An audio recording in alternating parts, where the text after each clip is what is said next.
How are you, dear?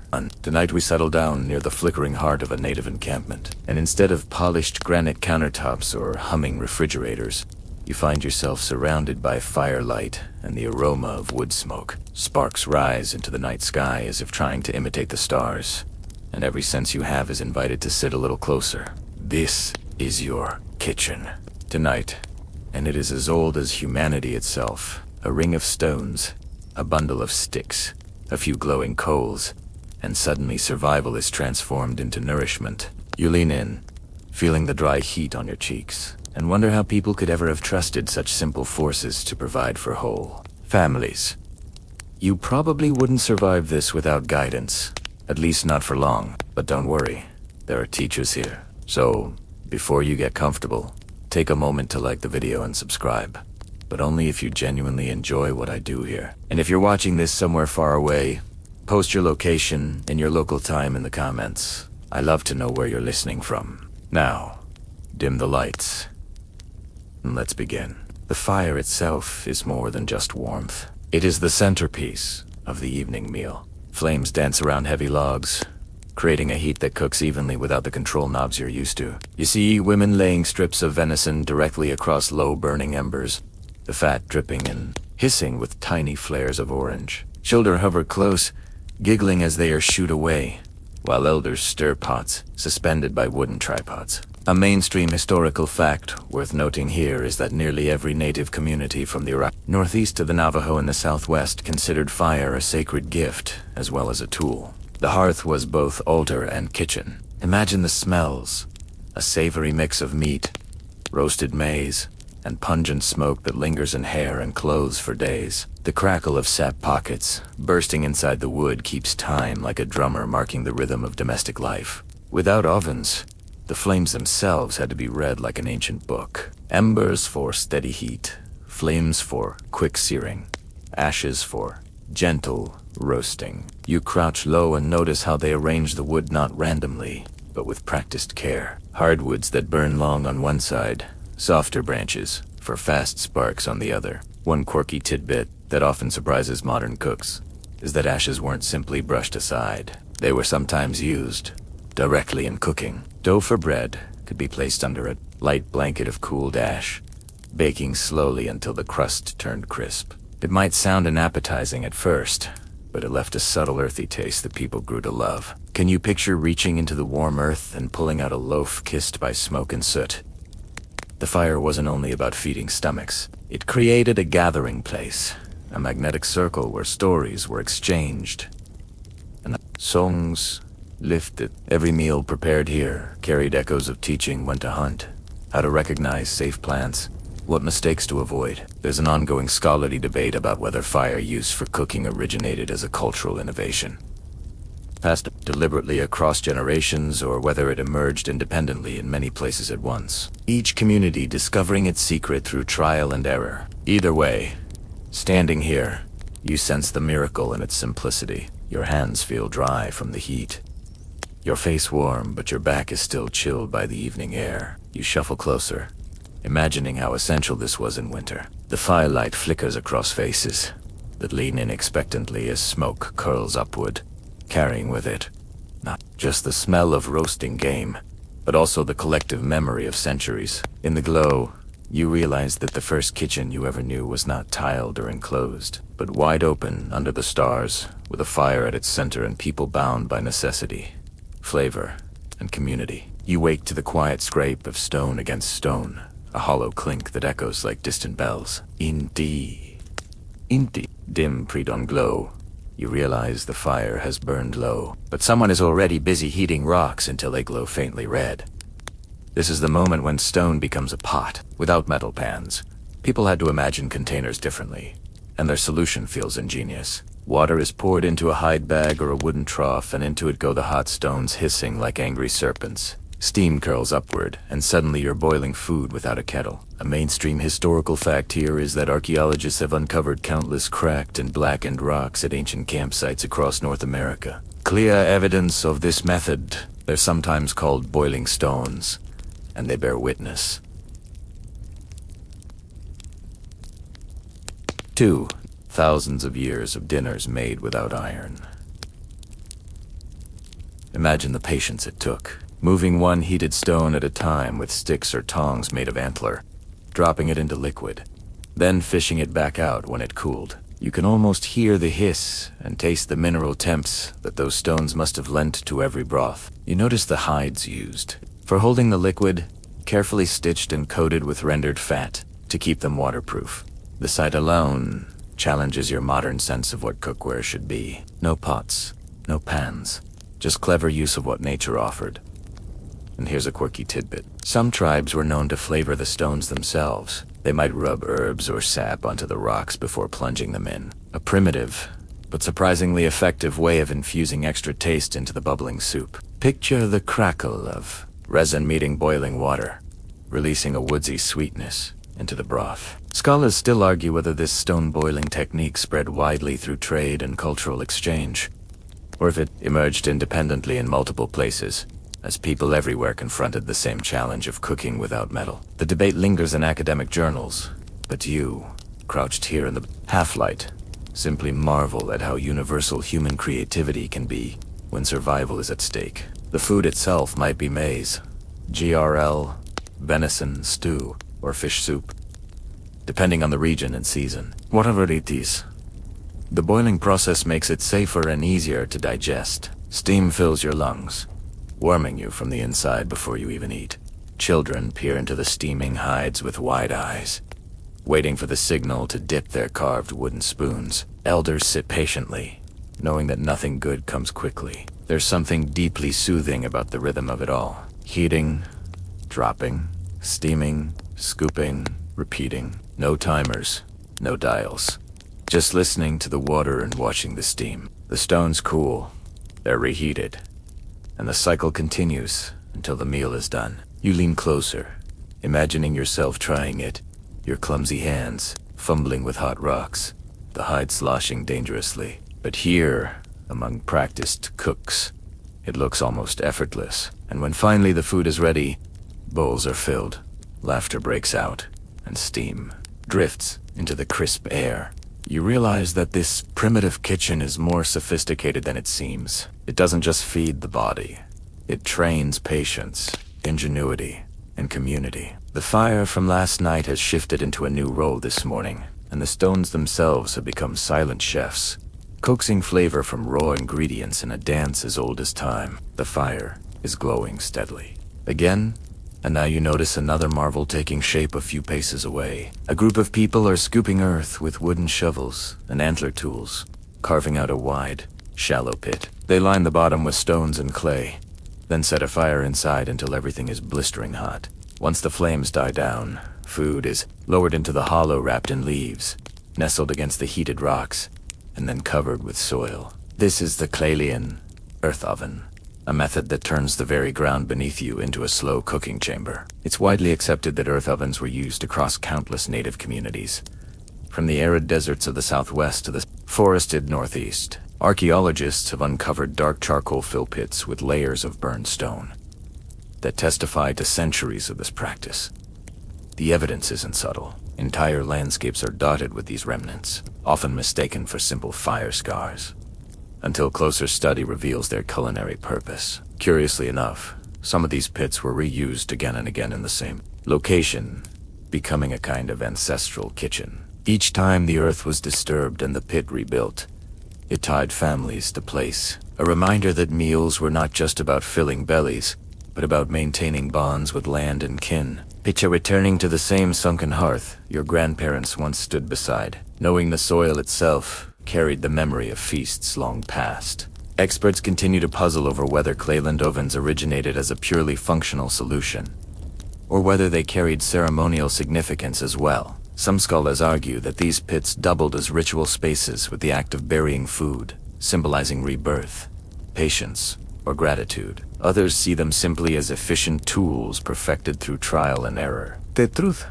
may lie somewhere in between and perhaps even varied among tribes. You glance at the pit before you and wonder, were they cooking dinner?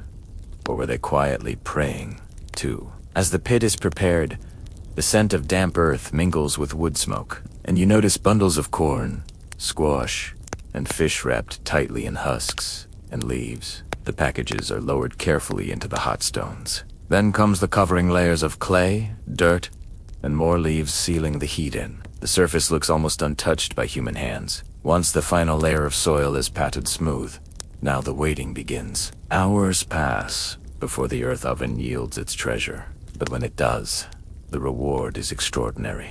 Meat that falls from the bone, corn that bursts with smoky sweetness, and vegetables infused with a rich earthiness. The method itself has a kind of alchemy. Heat is trapped, steam circulates, and flavors mingle in ways an open flame never allows. You kneel near the mound, running your hand across the warm dirt, feeling the hidden energy still radiating from below.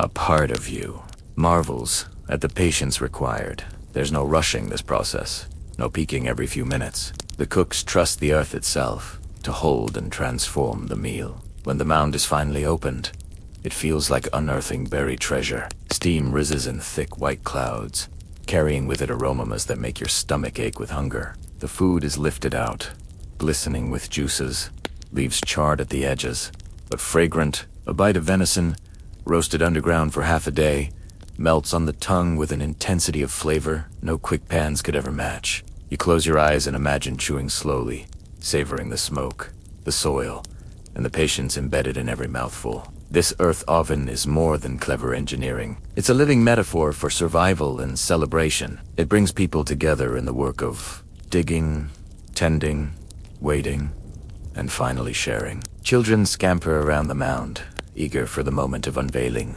while elders smile knowingly, remembering countless similar meals from decades past. The act of uncovering the food becomes a communal event, almost theatrical, as if nature herself had been keeping the feast warm until everyone was ready. What strikes you is how these techniques turn apparent limitations into abundance. Without pots, ovens, or timers, entire communities still thrived. They discovered that Earth could be kill pot and oven all in one. The land provided not only the ingredients, but also the very tool to transform them. It makes you wonder how many solutions to your own modern problems might be lying right beneath your feet, waiting only for imagination to uncover them. Later, as the night deepens and plates are licked clean, the pit is allowed to cool. Tomorrow, it might be rebuilt in the same spot or abandoned to return to the forest floor. But for tonight, it has served as the center of both nourishment and memory. You sit back, your belly warm, your senses filled, and realize that you've just eaten from the earth itself. Literally, the kitchen here has no walls, no roof, no boundaries, only fire, stone, clay, and time. The embers are low now, glowing faintly beneath a scattering of ash, and you watch as someone rakes them into a smooth bed. A hush falls across the camp as ears catch the faint crackle of wood breaking down into pure heat. Then, with a practiced motion, a hand tosses a few husked cobs of corn directly into the ash. There's no pot, no foil wrapping, just kernels sizzling in their leafy armor. The fire itself acting as stove and seasoning. This is the simplest of meals, yet in its simplicity lies genius. Archaeological findings confirm that maize was central to the diets of countless native communities for centuries. Long before European contact, charred cobs have been found at dig sites dating back thousands of years. Silent evidence of corn roasted right in the ashes, much like you're seeing now. It wasn't merely food. It was sustenance, identity, and in many tribes, a gift of divine origin. To roast corn like this is to take part in a ritual that connects body and spirit with field and flame. You might be amused to learn that sometimes kernels roasted so fiercely in the embers that they popped, scattering like tiny fireworks into the night. Imagine children chasing after popped corn, giggling as they caught the fluffy white treats. Yes, popcorn existed here long before movie theaters, and microwaves born from a campfire's playful heat. That image alone makes you smile in the smoky glow. Some anthropologists maintain that corn roasting was primarily a practical solution for quick meals, while others suggest it carried symbolic meaning, tied to ceremonies celebrating harvest and fertility. The academic debate continues because what looks to you like a snack might to the people who first practiced it have been much more layered. Was it merely food, or was it Thanksgiving folded into every bite? The husks themselves add to the magic. Left on, they protect the kernels from burning too quickly. while infusing the corn with a grassy sweetness. Peeled back, they serve as natural handles, allowing you to eat directly without plates or cutlery. Your fingers would blacken, your face would glow in the firelight, and your hunger would vanish in a few delicious bites. Close your eyes and imagine that crunch. Smoky, juicy, a little charred at the edges, but deeply satisfying. In some camps, women smeared a thin layer of animal fat or bear grease on the cobs before roasting, ensuring the kernels stayed moist and adding extra richness. The smell of sizzling fat hitting hot ash lingers in your mind, savory and irresistible. If salt was available through trade, it was sprinkled sparingly, elevating the corn into something transcendent. Otherwise, herbs gathered nearby provided seasoning, each bite carrying hints of sage, wild onion, or mint. You notice how communal the act island. Corn roasting isn't about solitary chefs laboring behind closed doors. It's about family gathered around flames, waiting for the right moment when the cobs are lifted out and passed hand to hand. The firelight reflects in their eyes as they laugh, tease, and share stories while chewing. Each roasted ear is eaten quickly, but the memory of that gathering lingers far longer. Corn wasn't always eaten whole like this. Of course, you recall the grinding stones from earlier, the GRL simmering in hide bags, but roasting in ash was immediate, joyful, and efficient. It required no elaborate setup, no long wait, just a good fire and an empty stomach. For nomadic groups or during travel, it was the perfect way to transform a raw cob into fuel for the body in minutes. There's something about the crackle and hiss of corn roasting that feels eternal, as though this sound has accompanied human existence for as long as flames have. It makes you wonder in your modern kitchen, how often do you hear your food talking back here? Every hiss is a whisper, every pope a cheer, every crackle a reminder that you're alive, present, and nourished. The ashes themselves, once cooled, are carefully sifted. Any kernels left behind are rescued. Nothing wasted. In lean times, even the husks might be boiled for flavoring, their essence steeped into soups. These details remind you that survival meant honoring every gift from the field. Nothing was trivial, and nothing was thrown away without purpose. Later, when the embers fade and bellies are full, people lie back, the sweet taste of roasted maize still on their tongues. The stars wheel overhead.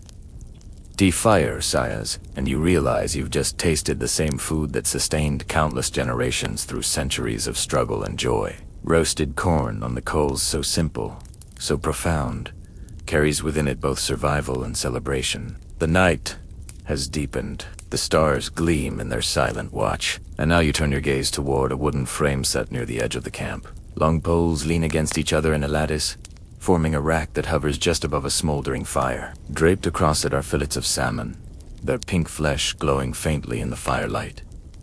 The air already heavy with a sweet, oily fragrance. This is smoking, one of the oldest and most effective techniques for preserving food, and it transforms fish into sustenance that can last for weeks, even months. Archaeological sites along river valleys and coastlines make it plain that fish smoking was not just a luxury, but a lifeline. Layers of charcoal, bone, and wooden structures reveal a history of smokehouses and open racks stretching back thousands of years.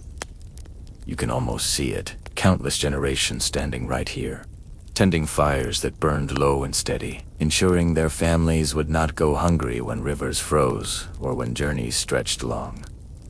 Curiously enough, the wood chosen for smoking mattered as much as the fish itself. Alair, willow, or applewood were preferred in some regions, each imparting a unique flavor. Families became known for the particular signature smoke of their fish, a detail that sounds like gourmet branding, but was really just practical tradition. Imagine being able to recognize where a piece of salmon came from simply by the faint aroma of the wood that flavored it. There is ongoing debate in academic circles about whether smoking techniques spread across the continent by trade networks or developed independently in regions blessed with abundant fish. Some researchers argue that similarities in rack design and Fire tending hint at shared knowledge passed from tribe to tribe. Others insist that necessity breeds parallel invention, that people faced with the same challenge of keeping fish edible naturally discovered similar solutions. Standing there, you realize that whatever the path, the wisdom was universal. The process itself is slow,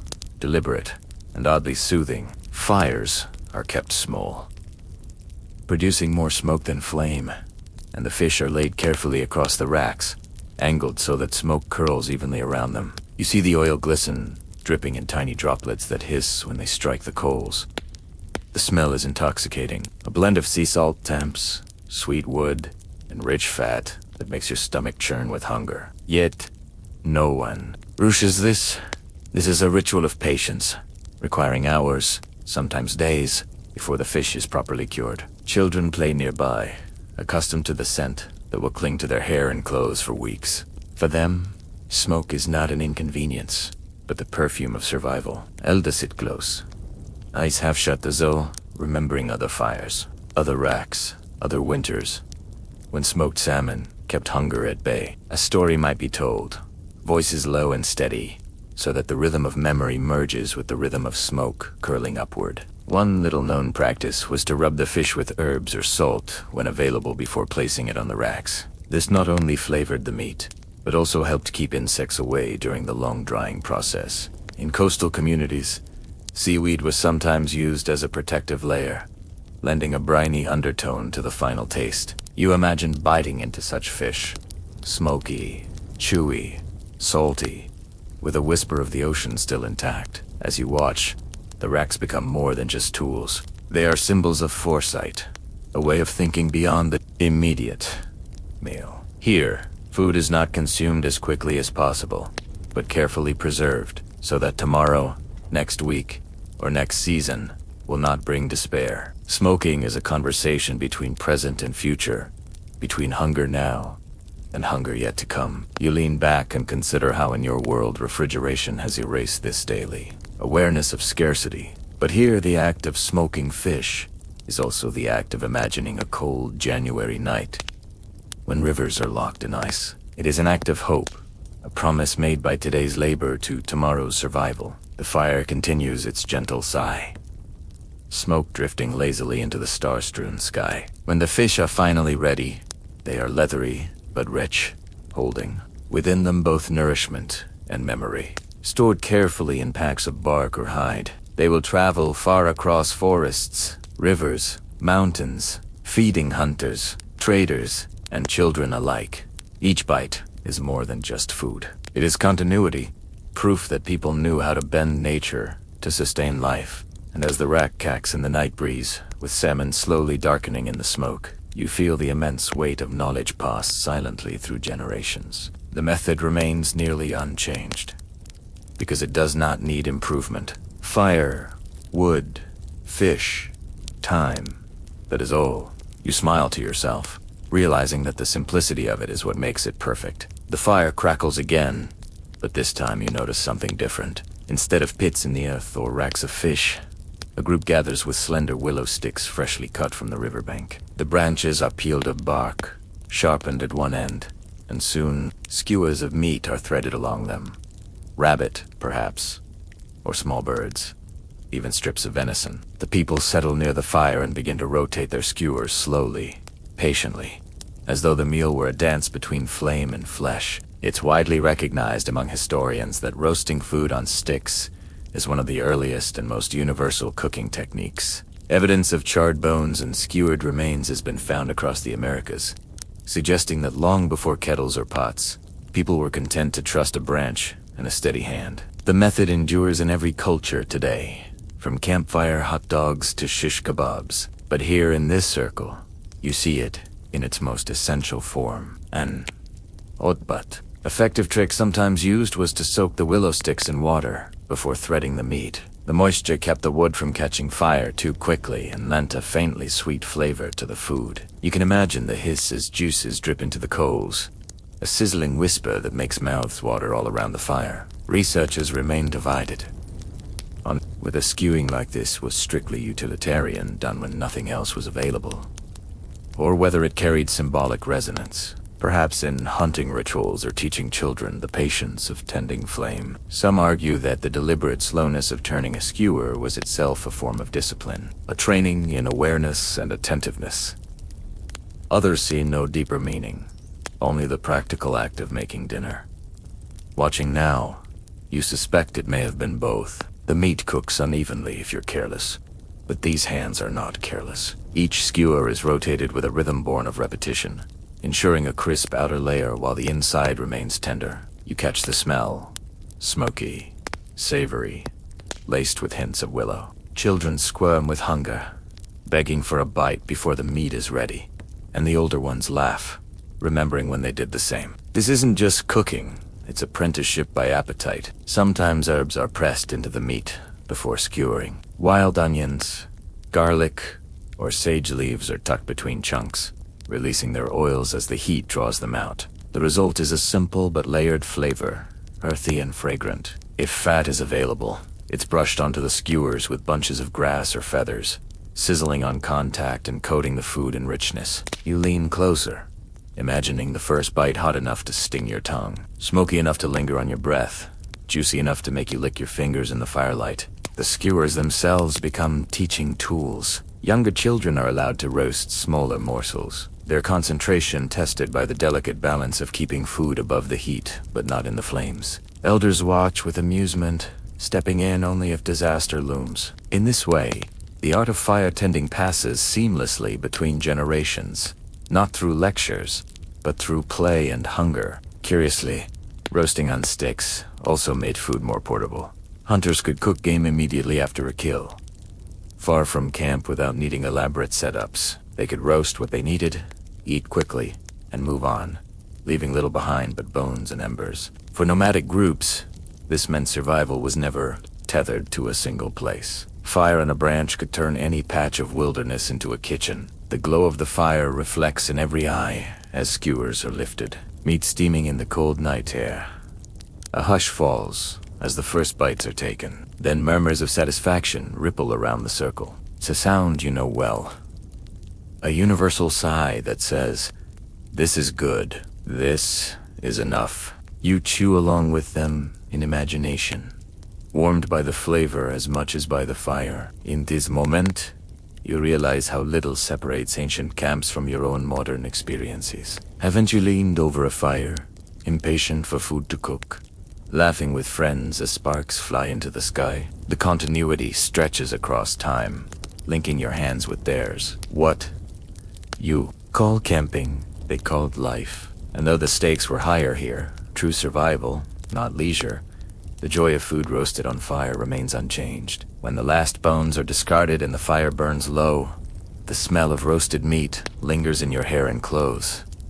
It will follow you into dreams. A reminder that, with nothing more than a willow branch and a flame, people have always known how to turn hunger into comfort. The simplicity humbles you, and the taste, imagined though it is, stays with you long after the last ember fades. Morning light creeps through the trees, painting the camp in soft gold. The fire has been rekindled, and this time you notice a woman carefully arranging thin sheets of birch bark into a shallow bowl shape. To your surprise, she fills it with water drawn from the stream and drops in a handful of dried meat and roots. You expect the bark to ignite, but it doesn't. The water shields it from burning. Soon, a man places glowing stones into the vessel with a carved fork of green wood, and the liquid begins to bubble. Birch bark, fragile as it looks, has become a pot. It's widely accepted among archaeologists that birch-barked vessels were common across the northern woodlands, prized not only for carrying but also for cooking. Their waterproof quality, enhanced with resin or fat, made them surprisingly durable. In fact, entire sets of bark containers have been recovered from burial sites, a testament to how essential they were to daily life. Imagine a kitchen stocked, not with steel or ceramic, but with the very bark of trees peeled carefully by skilled hands. One little-known practice was to decorate these barked vessels with patterns scratched into the surface before use.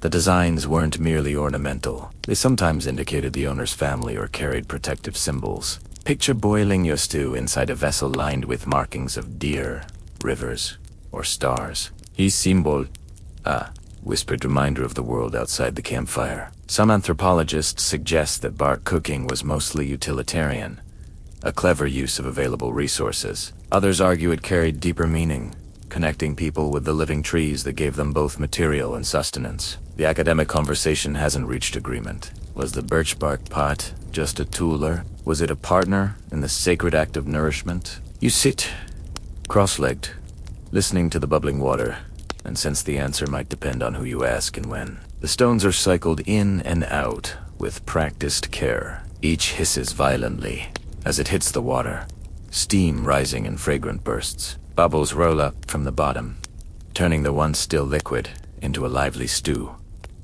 Roots soften, meat loosens, and herbs release their fragrance. Your nostrils flare with the earthy scent, a blend of woods, sweet birch, and savory broth. It's remarkable how quickly your hunger sharpens just from watching. Children peer in wide-eyed, marveling at the trick of fire made tame inside tree bark. They laugh as the steam fogs their faces, then squeal when an elder plops in another red-hot stone. The hiss and crack remind you of an orchestra's cymbal, a sudden note of drama in the quiet morning. Every person here seems to know their role. One tends the fire, another cycles the stones, another watches the pot so it doesn't tip. Cooking, you realize, is not solitary, but communal. You might be amused to learn that some groups flavored the stones themselves before dropping them in. Smeared with pine resin or wrapped in aromatic leaves, they infused the stew with a force-like fragrance. The idea of seasoning through hot rock seems almost whimsical, but it worked. Imagine sipping broth laced faintly with pine, wild onion, and smoked simpy, yet rich. Wheat.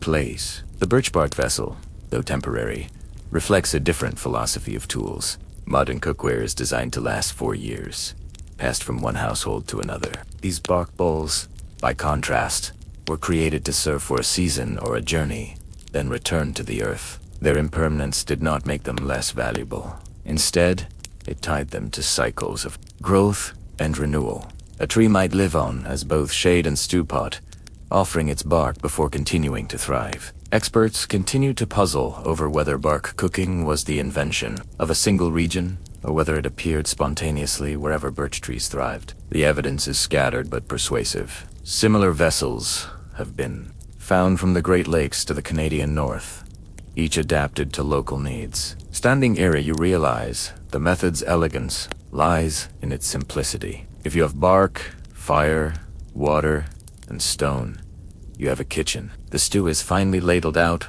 with carved wooden spoons. It's hot enough to make you blow across the surface before daring a sip. The taste is humble, meat softened to tenderness, roots carrying the flavor of the earth, herbs brightening the broth. Yet the birch bark adds something intangible, a faint sweetness in the steam that makes the dish feel like more than survival. It feels like a meal born from conversation with the forest itself. When the pot is empty, the bark will likely be set aside, maybe dried for later reuse, maybe discarded into the fire. Either way, nothing is wasted. The tree continues to grow, and the people continue to eat. You sit back, warming your hands against the embers, realizing that a simple sheet of bark has done the impossible. It has held fire in its heart without being consumed. And with it, people have cooked not only food, but also stories, traditions, and hope. The day grows warmer, and laughter ripples through the camp as a group of children chase one another with hollowed gourds clutched in their hands. You assume they are toys until you notice the adults carving into a large pumpkin, carefully scooping out seeds and fibers. Soon, the hollow shell is set directly among glowing coals, filled with a mixture of beans, corn, and strips of venison. A lid of clay seals the top. Slowly, the gourd itself becomes a cooking pot, its skin blackening, its flesh softening, while the stew inside simmers. It is well documented that many native groups used gourds and pumpkins not only as food, but as containers and vessels. Their hard rinds made them excellent substitutes for pottery in communities that moved frequently or had limited access to clay. Travelers and explorers noted with fascination how a pumpkin could serve double duty, first as a vessel to cook in, then as part of the meal itself. Few modern kitchens can boast such efficiency. One unusual practice was to line the inside of the gourd with leaves before filling it. This prevented burning and added extra aroma. Imagine pulling away charred husks of pumpkin to reveal beans infused with the scent of wild mint or sage. The idea that cookware could also flavor the dish is something your stainless steel pots could never match. Some ethnographers point out that the use of pumpkins and gourds may have had ceremonial undertones. Certain tribes considered them gifts from the spirits of the earth, symbols of fertility and plenty. Others insist that practicality was the only guide. Pumpkins were plentiful, durable, and naturally suited for the task. Scholars have yet to settle this question, but as you watch the gourd bubble gently in the coals, you suspect the truth might be both. After all, when a tool feeds you and your family, is it not sacred by default? The cooking process unfolds slowly. The pumpkin skin hardens, forming a natural shell that traps steam inside. The mixture of beans and venison softens.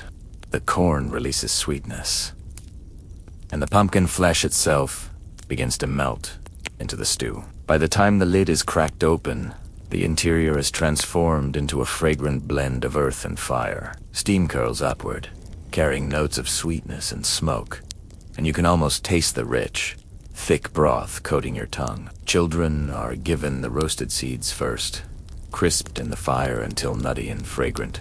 They chew happily, cracking shells between their teeth, while elders ladle portions of stew from the pumpkin's belly. Each spoonful is a surprise. The beans hearty, the corn chewy, the meat tender, and the pumpkin itself soft and sweet. It's a layered dish that feels almost modern in its complexity, though born entirely of ancient improvisation. You might smile to learn that some pumpkins were roasted whole with honey or maple syrup, creating a dessert that must have tasted like autumn itself. Sweet, smoky, and golden. It would have been served at feasts, a rare indulgence in a life often defined by necessity. To think that such a treat was possible without sugar mills or bakeries shows the creativity embedded in every meal. The pumpkin pot, once emptied, might be tossed into the fire to burn away or cut up so the softened flesh could be eaten completely. Nothing is wasted. The seeds could be stored for planting, ensuring that next year's meals would sprout from this year's vessel. The cycle is complete. Food that feeds you also teaches you how to feed yourself tomorrow. Some researchers remain uncertain whether pumpkin cookery developed in one cultural hub and spread outward, or whether communities across the continent independently discovered its usefulness. Archaeological evidence suggests both may be true, with variations found in widely separated regions. To you sitting near the coals, it hardly matters.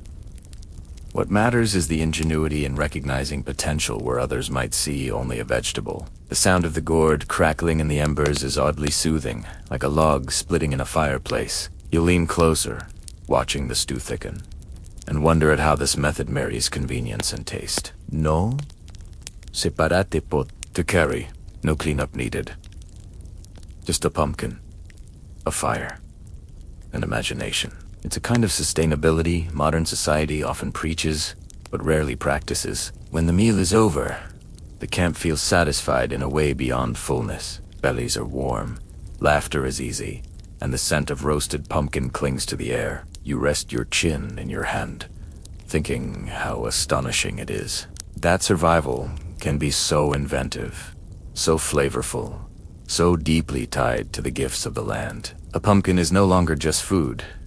It is kitchen, pot, and dish all at once. A reminder that necessity and creativity walk hand in hand. Later in the day, when the smoke of breakfast has drifted away and the camp settles into its rhythm, you hear the steady thunk of wooden pestles striking against hollowed logs. A group of women crouches in a circle, rhythmically pounding something that looks like pale brown nuts. You lean closer and realize they are acorns, their shells cracked, their bitter flesh ground into powder. At first, you wrinkle your nose. Everyone knows acorns are harsh and tannic, hardly edible. But here, in practiced hands, they are transformed into nourishment. Archaeologists have long noted that acorns were a staple in many native communities, particularly in oak-rich regions of California and the East. Charred remains of acorn shells, along with grinding stones worn smooth, speak to centuries of reliance on what others might dismiss as inedible. In fact, some historians argue that, without acorns, entire populations could not have thrived in regions where game was scarce or unpredictable. You might be surprised to learn how carefully acorns had to be treated. Once shelled and ground, the meal was leached with water to wash away the bitterness of tannins. This was done in ingenious ways, sometimes by placing the flour in woven baskets submerged in running streams, other times by pouring water repeatedly over the mash in shallow pits lined with leaves. It might take hours, even days, but patience rewarded them with a mild, nutty flour. Experts still debate whether acorn preparation was primarily driven by necessity, using whatever was abundant, or whether it became a cultural preference. Over time, some anthropologists argue that the elaborate process of leaching, grinding, and cooking suggests more than desperation. It implies mastery, the kind that transforms hardship into tradition. Perhaps acorns weren't just fallback food. Perhaps they were celebrated in their own right. Once the flour was ready, it could be stirred into mush, baked into flat cakes, or added to soups. Imagine dipping a wooden spoon into a steaming bowl of acorn porridge, its flavor earthy and subtle, filling your belly with warmth on a cold morning. It might not dazzle the tongue, but it would keep you alive and strong. And in a world where survival mattered more than indulgence, that was richness enough. There's a peculiar but fascinating detail. Sometimes ash from the fire was sprinkled into the acorn mash. The alkali neutralized bitterness more quickly, a trick both chemical and culinary. To modern ears, it sounds strange, adding ashes to food, but it reveals an intuitive grasp of chemistry long before such things were written in books. Children helped, too, cracking shells and carrying baskets of water. It wasn't busy work. It was education. Each small hand learning to sort good nuts from bad. Each ear absorbing the rhythm of pestles pounding into meal. This wasn't merely food preparation. It was apprenticeship and survival, passed on without a single lecture. You can almost feel the textures yourself. The rough shell fragments under your fingers. The cool splash of water in the leaching pit. The fine powder of flour clinging to your skin. The camp fills with smells, woody, earthy, smoky. As the process continues, the sound of pounding becomes a kind of drumbeat, steady and hypnotic, carrying across the forest like a heartbeat of daily life. When the porridge is finally ready, it is served in bark bowls, steaming and plain. Yet, sometimes berries or honey were stirred in, elevating it into a sweet treat. Children's faces light up as the tartness of berries cuts through the blandness, while elders smile knowingly at the indulgence. You realize that even the humblest ingredients could be coaxed into delight with a little creativity. Some communities stored acorns in massive granaries, hollowed logs, or woven silos raised off the ground. These caches ensured survival through winter when hunting grew difficult, and snow blanketed the land. Imagine looking at a towering store of nuts, and knowing your people would not starve, even if storms raged for months. The acorn became more than a nut. It was security, hope, and continuity. There's an elegance in this process that modern eyes often miss.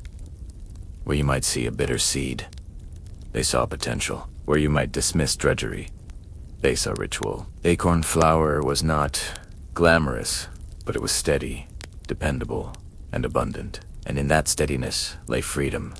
The freedom to endure, to build, to plan beyond tomorrow. As you finish your imagined bowl of porridge, you find yourself oddly comforted. The flavor may not dazzle, but it fills you in a way fast food never could. It roots you in the patience of rivers, the gift of oaks, the wisdom of ancestors who refused to waste what the land offered. And as the pesos keep pounding in steady rhythm, you realize the sound is more than noise. It's the heartbeat of survival itself. The camp is lively again, and now your attention is drawn to a wide clay pot suspended over a low fire by a tripod of lashed poles. Steam rises from its mouth in fragrant swirls, and as you peer inside, you recognize a medley of corn, beans, and squash. These three plants grown together in fields are often called the Three Sisters. They've been transformed into a hearty stew that nourishes both body and spirit. It's a well-established fact in agricultural history that corn, beans, and squash were not only dietary staples, but also companion crops. Corn provided stalks for beans to climb. Beans enriched the soil with nitrogen, and squash spread across the ground, shading weeds and preserving moisture. This symbiosis was brilliant, farming long before modern science gave it a name. Together they formed a nutritional powerhouse: carbohydrates, protein, and vitamins that sustained countless native communities. A curious detail is that recipes for Three Sisters stew varied dramatically by region and season. In some camps, dried venison or smoked fish was added for protein. In others, wild herbs, nuts, or peppers gave the dish its unique local flavor. It wasn't a fixed recipe so much as a flexible canvas, changing with whatever the land offered. Imagine tasting the same stew in two different villages, and finding one smoky and savory, the other bright with herbs and spice, each a reflection of its people and place. Anthropologists continue to discuss whether the Three Sisters were primarily valued for their agricultural efficiency or their symbolic importance. Some suggest that the harmony of these plants made them metaphors for cooperation and balance within the community. Others insist the symbolism came later,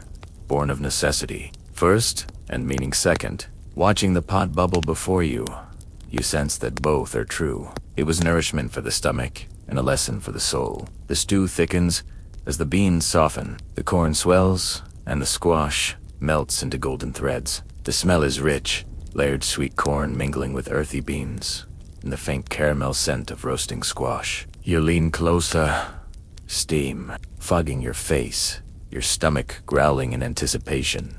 A ladle carved from bone stirs slowly, the cook humming softly under her breath, as though the dish itself requires music to finish. Children run by, tugging at the adults, begging for a taste. They're handed wooden spoons dipped into the pot, and their faces light up at the first mouthful. It's filling, warming, and familiar. A dish that likely marked the turning of seasons, the success of harvests, the reassurance that hunger would not win this year. You might be intrigued to know that in some ceremonies, the Three Sisters stew was offered to guests or spirits first, before being eaten by the community. Food here wasn't only fuel, it was relationship. Eating together meant more than sharing calories. It was weaving bonds of trust and reciprocity. The pot was big, the portions generous, and no one was left out. The clay vessel itself plays a role in the taste. Slightly porous, it allows steam to escape slowly, concentrating flavors.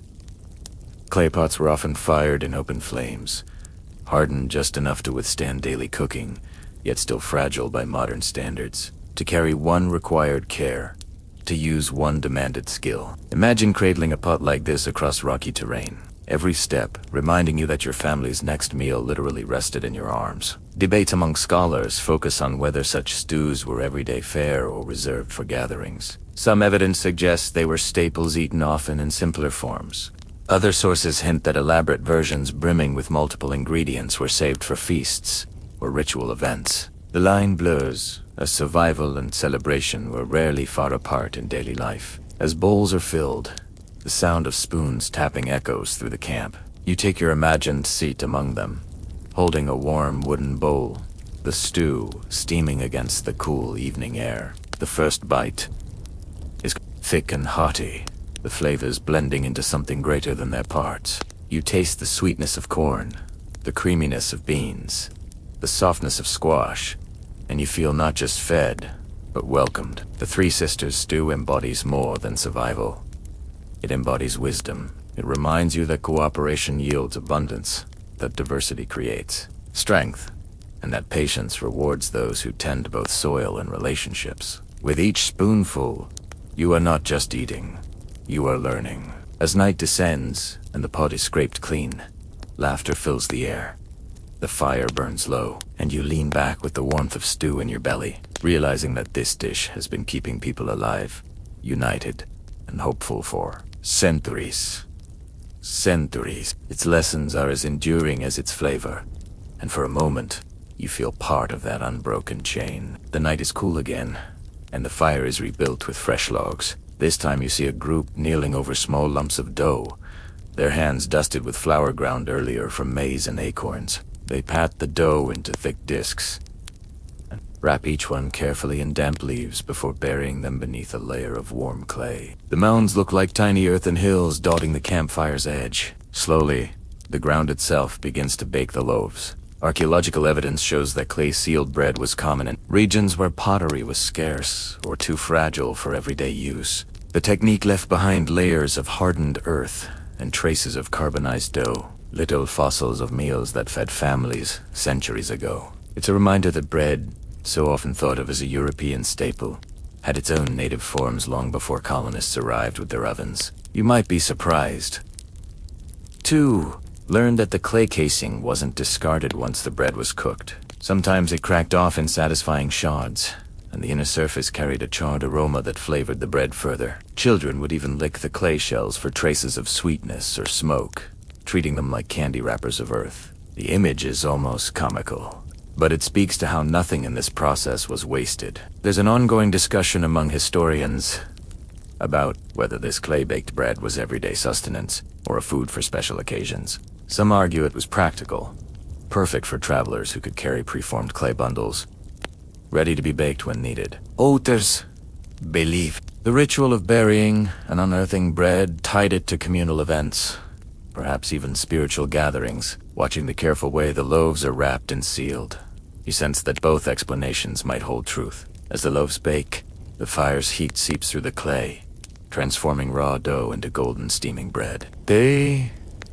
smell subtle but comforting, a mixture of maize, sweetness, earthy clay, and the faint temps of smoke. Hours pass before the mounds are broken open, revealing bread that is moist within, yet crusty on the outside. Steam pours out in fragrant clouds, making mouths water in anticipation. When you finally imagine tearing a piece, the texture surprises you. It's dense, hearty, a little gritty, but filled with warmth and substance. Each bite carries the essence of maize, the leaf wrapper adding hints of green freshness. It isn't fluffy bakery bread, but it fills your stomach with steady strength. In a life where energy for hunting, gathering, and traveling is constant necessity, this kind of bread is more than enough. Some loaves are eaten plain, while others are dipped into stews or smeared with fat rendered from game. The combination is rich, savory, and deeply satisfying. Children chew noisily, their cheeks round, while elders nod approvingly at the familiar flavor. You notice how the bread binds the meal together, transforming simple soups into feasts, turning hunger into comfort. An unusual detail passed down in oral histories is that people sometimes carved symbols into the clay shells before baking patterns of rivers, suns, or animals. These decorations vanished when the clay cracked apart, but for the bakers, they served as small blessings or reminders. The act of making bread became more than feeding the body. It became a quiet form of art. Imagine the scene. The ground dotted with steaming mounds, smoke rising into the night, laughter echoing as loaves are cracked open and shared. The earth itself has been oven, pan, and lid. A kitchen with no walls. You realize that modern baking, with its polished steel and glowing thermostats, may have gained precision, but perhaps lost some of this intimacy with soil and fire. Scholars continue to question whether the origins of clay-baked bread came from necessity alone, or from a symbolic understanding of earth as nurture. The debate may never be fully answered, but kneeling here, bread warm in your hands, you sense the truth lies in the experience itself. The act of bearing food, waiting, then unearthing it, echoes the cycles of planting and harvest, of death and renewal. The loaves are eaten quickly, their warmth fighting off the night chill. As crumbs scatter onto the ground, even birds and small animals benefit, pecking at leftovers. Nothing is wasted, nothing forgotten. When the last piece is gone and the fire burns low once more, you feel a deep respect for this simple ancient bread. It isn't just food. It's a dialogue with the land, a reminder that sustenance can emerge from soil, smoke, and patience. The firelight shimmers across the clearing, but tonight the cooking feels different. The pit being dug is wide, deeper than those used for bread, and the workers are more numerous. They line the hollow with stones, heat them until they glow, and then begin layering bundles of meat wrapped in hides and leaves. Judging by the size, this isn't a rabbit or a fish. It's deer, or perhaps even bison, cut into great slabs. The entire community is gathered, voices buzzing with excitement. This is no small meal. This is a feast born of the earth itself. Archaeological studies have uncovered immense roasting pits, some large enough to suggest that whole animals were cooked at once. Layers of charred bone and ash tell stories of gatherings that must have fed dozens, if not hundreds. It's a vivid reminder that native cooking wasn't always about small meals around private fires. Sometimes it was about collective effort and abundance, moments when survival gave way to celebration. You might find it intriguing that some pits were lined with aromatic plants before the meat was laid down. Sage, juniper, or pine needles were spread like a fragrant carpet, seasoning the food as it cooked slowly under the soil. Imagine opening a pit after hours of anticipation and being greeted by meat infused with the forest itself. The aroma alone would feel like a reward for patience. Scholars debate whether these massive pit feasts were reserved for special occasions,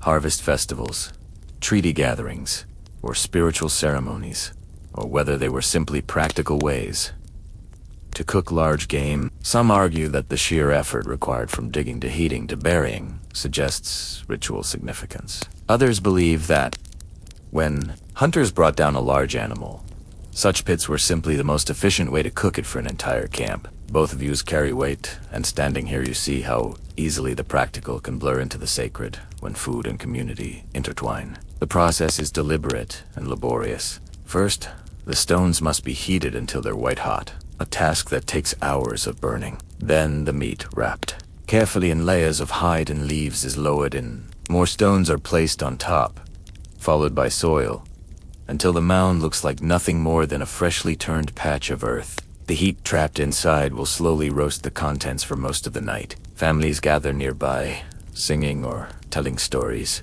their anticipation building with each passing hour. When at last the mound is broken open, steam billows out like breath from the earth itself. The scent is staggering. Rich meat, herbs, and smoke mingling into a fragrance so powerful it makes your eyes water. People crowd close, their hunger sharp, but there is reverence.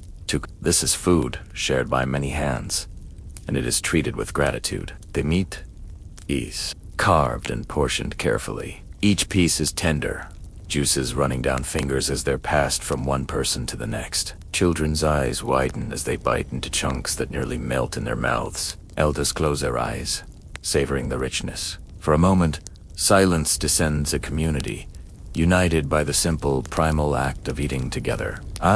Fascinating. But lesser known detail is that bones from such feasts were sometimes arranged deliberately afterward, either buried in patterns or left in piles as markers. Some researchers believe this was a way of honoring the animal's spirit, ensuring balance between what was taken and what was given back to you. It suggests that every part of the process, from hunt to feast to disposal, carried meaning far beyond the physical act of eating. You can feel the heat of the pit long after the food is removed, radiating into the night air. It becomes a gathering spot, even after the meal is done. Children warming their hands, adults discussing plans for the next hunt or the coming winter. The pit itself, once filled with food, now holds conversation, laughter, and memory. Experts continue to discuss whether such grand cooking methods influenced neighboring tribes through trade and migration. Similar pits appear across vast distances from the Pacific coast to the Great Plains, leading some to suggest widespread cultural exchange.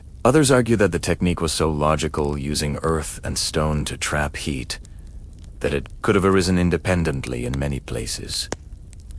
Whatever the case, the persistence of this method proves its effectiveness. As the night deepens, you sit back, belly full, body warmed, listening to the low hum of voices around you. The stars arch overhead, steady and timeless, while the pit still smolders faintly, its duty fulfilled. You realize you've witnessed not just a meal, but a ceremony of togetherness, where food was both sustenance and celebration. In that warmth, you understand survival was never just about eating quickly to stay alive. It was about feasting, remembering, giving thanks, and weaving individuals into a whole. The earth pit was more than a tool. It was a stage upon which community itself was cooked into being. The morning mist lingers over the wetlands, and your ears catch the swish of paddles in shallow water. Canoes glide through tall reeds, their passengers bending to harvest stalks, heavy with dark grains. They are gathering wild rice, the food of lakes and rivers, a grain that looks delicate yet holds the power to feed entire villages through harsh winters. Each stroke of the paddle rustles the reeds, releasing seeds that fall into the water, ensuring the cycle continues for future harvests. The water is alive with birds swooping overhead, fish darting beneath, and the laughter of children balancing carefully at the canoe's edge. Archaeological finds around the Great Lakes region confirm that wild rice harvesting has deep roots stretching back thousands of years. Charred seeds, canoe fragments, and woven storage mats reveal how central this aquatic grain was to daily survival. For some tribes, wild rice was more than food. It was identity woven into origin stories and ceremonies. Even the name given to the plant in several native languages translates as the good berry, or the food that grows on water. One charming but little-known practice during the harvest was to sing to the rice. Harvesters sometimes hummed or chanted softly as they bent the stalks over the canoe, tapping them gently with sticks so the grains fell inside. The songs were both rhythm and blessing, a way of aligning the body's work with the spirit of the plant. You can almost hear those melodies now, soft voices drifting across misty water as grains rain down like gentle applause. Some scholars suggest that wild rice was cultivated deliberately with careful attention to water levels and seasonal cycles, while others argue it remained largely a gift of nature gathered rather than farmed. The debate continues, but either way, what you see here is a partnership with the environment, neither domination nor passivity, but balance. Once collected, the rice requires work before it can be eaten. The grains are spread out on mats to dry in the sun, their green husks turning brittle. Then comes parching, rice roasted over fire in clay pots or iron kettles in later times, a process that loosens the husks while deepening the flavor. The smell is nutty, earthy, and intoxicating, curling upward in wisps of smoke. You close your eyes and imagine standing by the fire, the sound of grains popping softly as if applauding their own transformation. Next, the rice is threshed. People step into pits lined with hide or bark, their moccasin-clad feet gently trampling the parched grains to loosen the holes. Children laugh as they watch, perhaps even joining in, turning work into play. Finally, the rice is tossed into the air in birch bark trays, the wind carrying away the light husks, while the heavier kernels fall back, clean and ready. The motion is hypnotic, a dance of grain and wind that feels almost ceremonial. When cooked, wild rice expands and unfurls into tender, chewy strands, its flavor deep and earthy. A pot of it simmers now over the fire, the aroma mingling with smoke and lake breeze. It's served with fish caught that morning or stirred into stews, thick with venison and root vegetables. Each spoonful tastes of water and land, of patience and gratitude. It is a food that fills not just stomachs, but spirits. A delightful tidbit is that wild rice feasts often ended with music and games. After the meal, when bellies were full, drums came out and the community danced to celebrate the bounty. The harvest was not only about calories, it was about joy, connection, and continuity. Food and festival intertwined so that eating became an act of thanksgiving. Researchers still discuss whether such gatherings were primarily practical, designed to coordinate large-scale harvests, or whether they served as social glue, binding different clans together through shared labor and shared meals. Watching the canoes glide across the water and the fires glowing on shore, you see both people fed their bodies, yes, but they also fed relationships, alliances, and memory. You lift your imagined bowl of steaming rice, chew slowly and feel the chewiness between your teeth, the earthy depth grounding you like roots in the soil. Around you, children laugh, elders smile, and the lake reflects the sky in silver ripples. The grain that grew in water has become food, story, and song all at once. And in this simple, rich meal, you sense the heart of a culture that knew how to live with the land rather than against it. As evening falls, the fires die down, The rice stores are tucked safely into bark containers, and the canoes are drawn up onto shore. The lake lies quiet again, its gift accepted with gratitude. You rest in the fading light, warmed by food and story, realizing that wild rice is not just sustenance, it is relationship, renewal, and resilience. The glow of dawn filters through the trees, and the camp stirs with a sweetness unlike anything you've smelled before. Thin wooden troughs are lined along a row of fires, and in each one bubbles a pale, watery liquid slowly thickening under steady heat. The air itself seems sticky, filled with the scent of caramelizing sugar.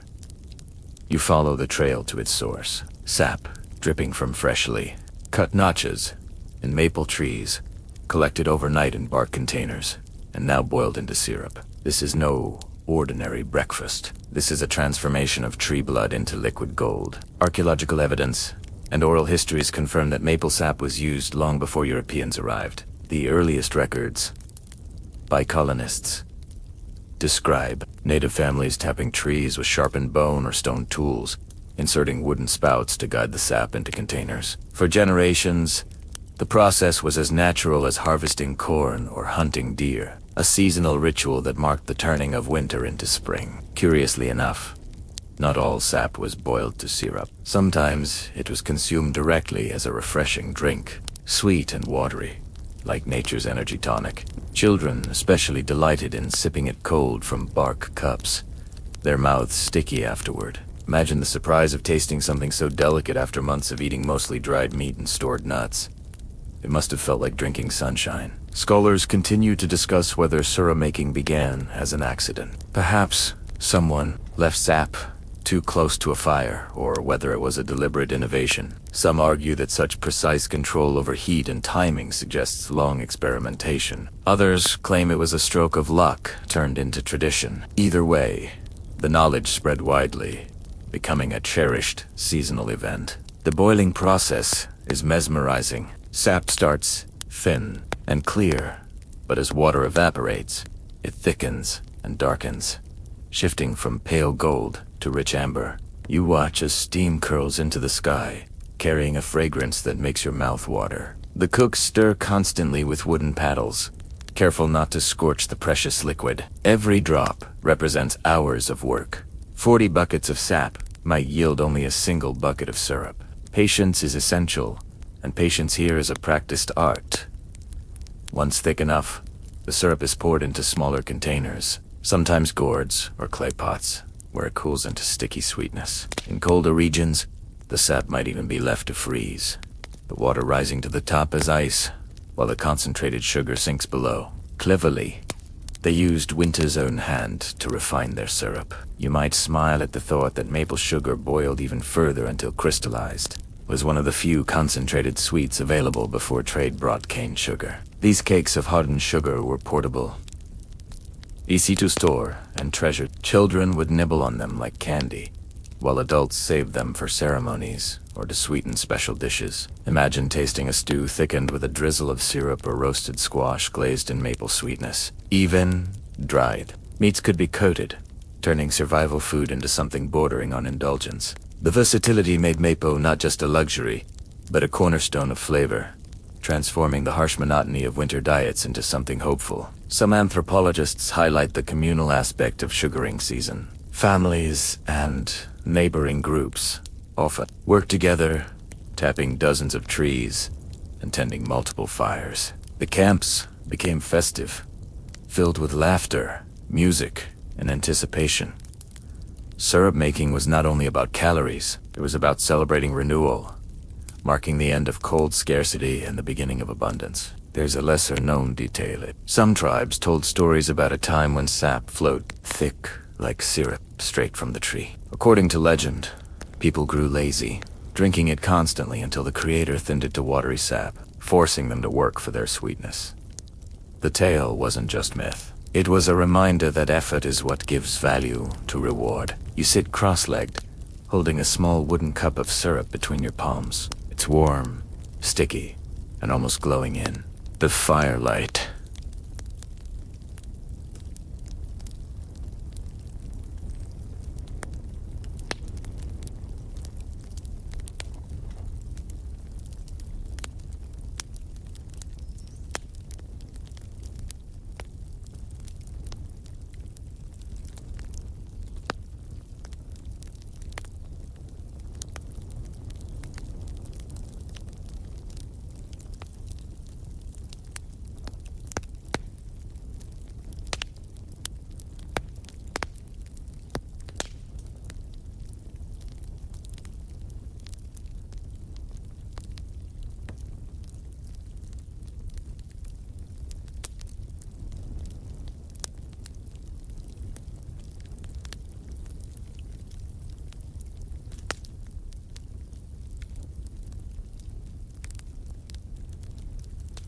A taste on your tongue floods your senses. Rich, deep, sweet, but earthy.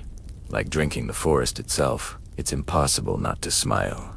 After long nights of smoky stews and roasted meats, the sweetness feels almost miraculous. Experts remain intrigued by how widespread maple tapping became. Was it shared through trade routes stretching across woodlands, or did different groups discover it independently? The evidence remains debated, but the persistence of the practice suggests its significance was undeniable. Wherever maples grew, people found ways to coax their hidden treasure into nourishment. As the fires die down and the last batches are poured, children dart around with sticky fingers, laughing. Adults sip slowly, savoring. The forest is quiet again, but the air still carries that faint caramel note, like a promise that spring has arrived. You lick your lips and realize that even without modern kitchens, they discovered something extraordinary. A sweetness that could brighten even the darkest winters. The fires are low. This evening, burning steady, and you notice two heavy grinding stones set side by side near the edge of the camp. One is broad and flat, pitted from use. The other fits neatly in the palm of a woman's hand. She presses the smaller stone against the larger and begins moving it back and forth in slow, deliberate strokes. The sound is rhythmic, a gentle scrape like waves against the shore. Grain by grain, yellow maize kernels are crushed into fine flour. You lean closer, realizing you're watching one of the most vital acts of daily survival. Archaeologists have uncovered countless manners and mutates the paired stones used to grind maize in villages across the Americas. The wear marks tell stories of years, even generations of use. Some stones were so worn they formed deep hollows, evidence of thousands of meals prepared on the same surface. It's widely recognized that grinding maize wasn't just a chore, it was the heartbeat of daily life, as essential as fire itself. An odd but telling detail is how these grinding stones sometimes traveled with families when they moved despite their weight. Imagine carrying a massive slab of rock across miles of wilderness, because it had become inseparable from your cooking.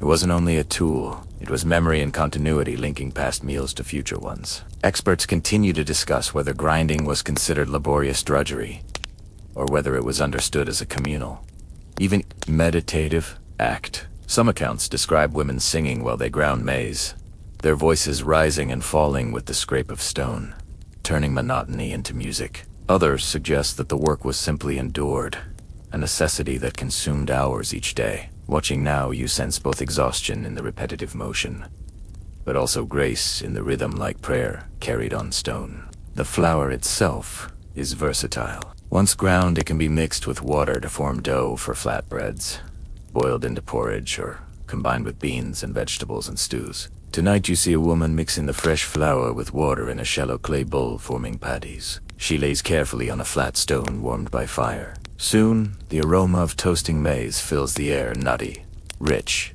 faintly sweet. The smell makes your stomach tighten with hunger even before the first patty is turned. Children hover nearby, waiting impatiently.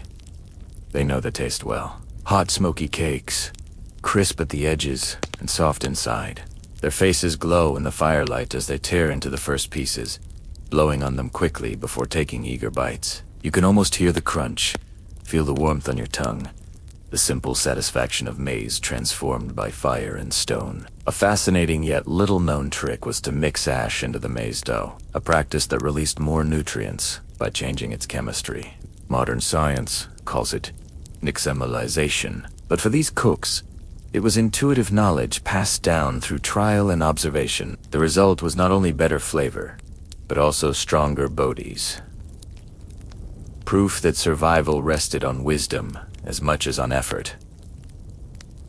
The grinding stones themselves were more than utensils. They were heirlooms. Some were passed down through generations, their surfaces carrying the marks of countless hands. Imagine touching the same stone your grandmother touched, pressing into it with the same rhythm, feeding your children as she once fed hers. The act connects you across time, binding family and memory into every grain. Anthropologists sometimes debate whether may spread more quickly because of its farming potential or because of its adaptability in the kitchen. After all, a crop is only as useful as the meals it can produce. Standing Eddie realized the answer is both.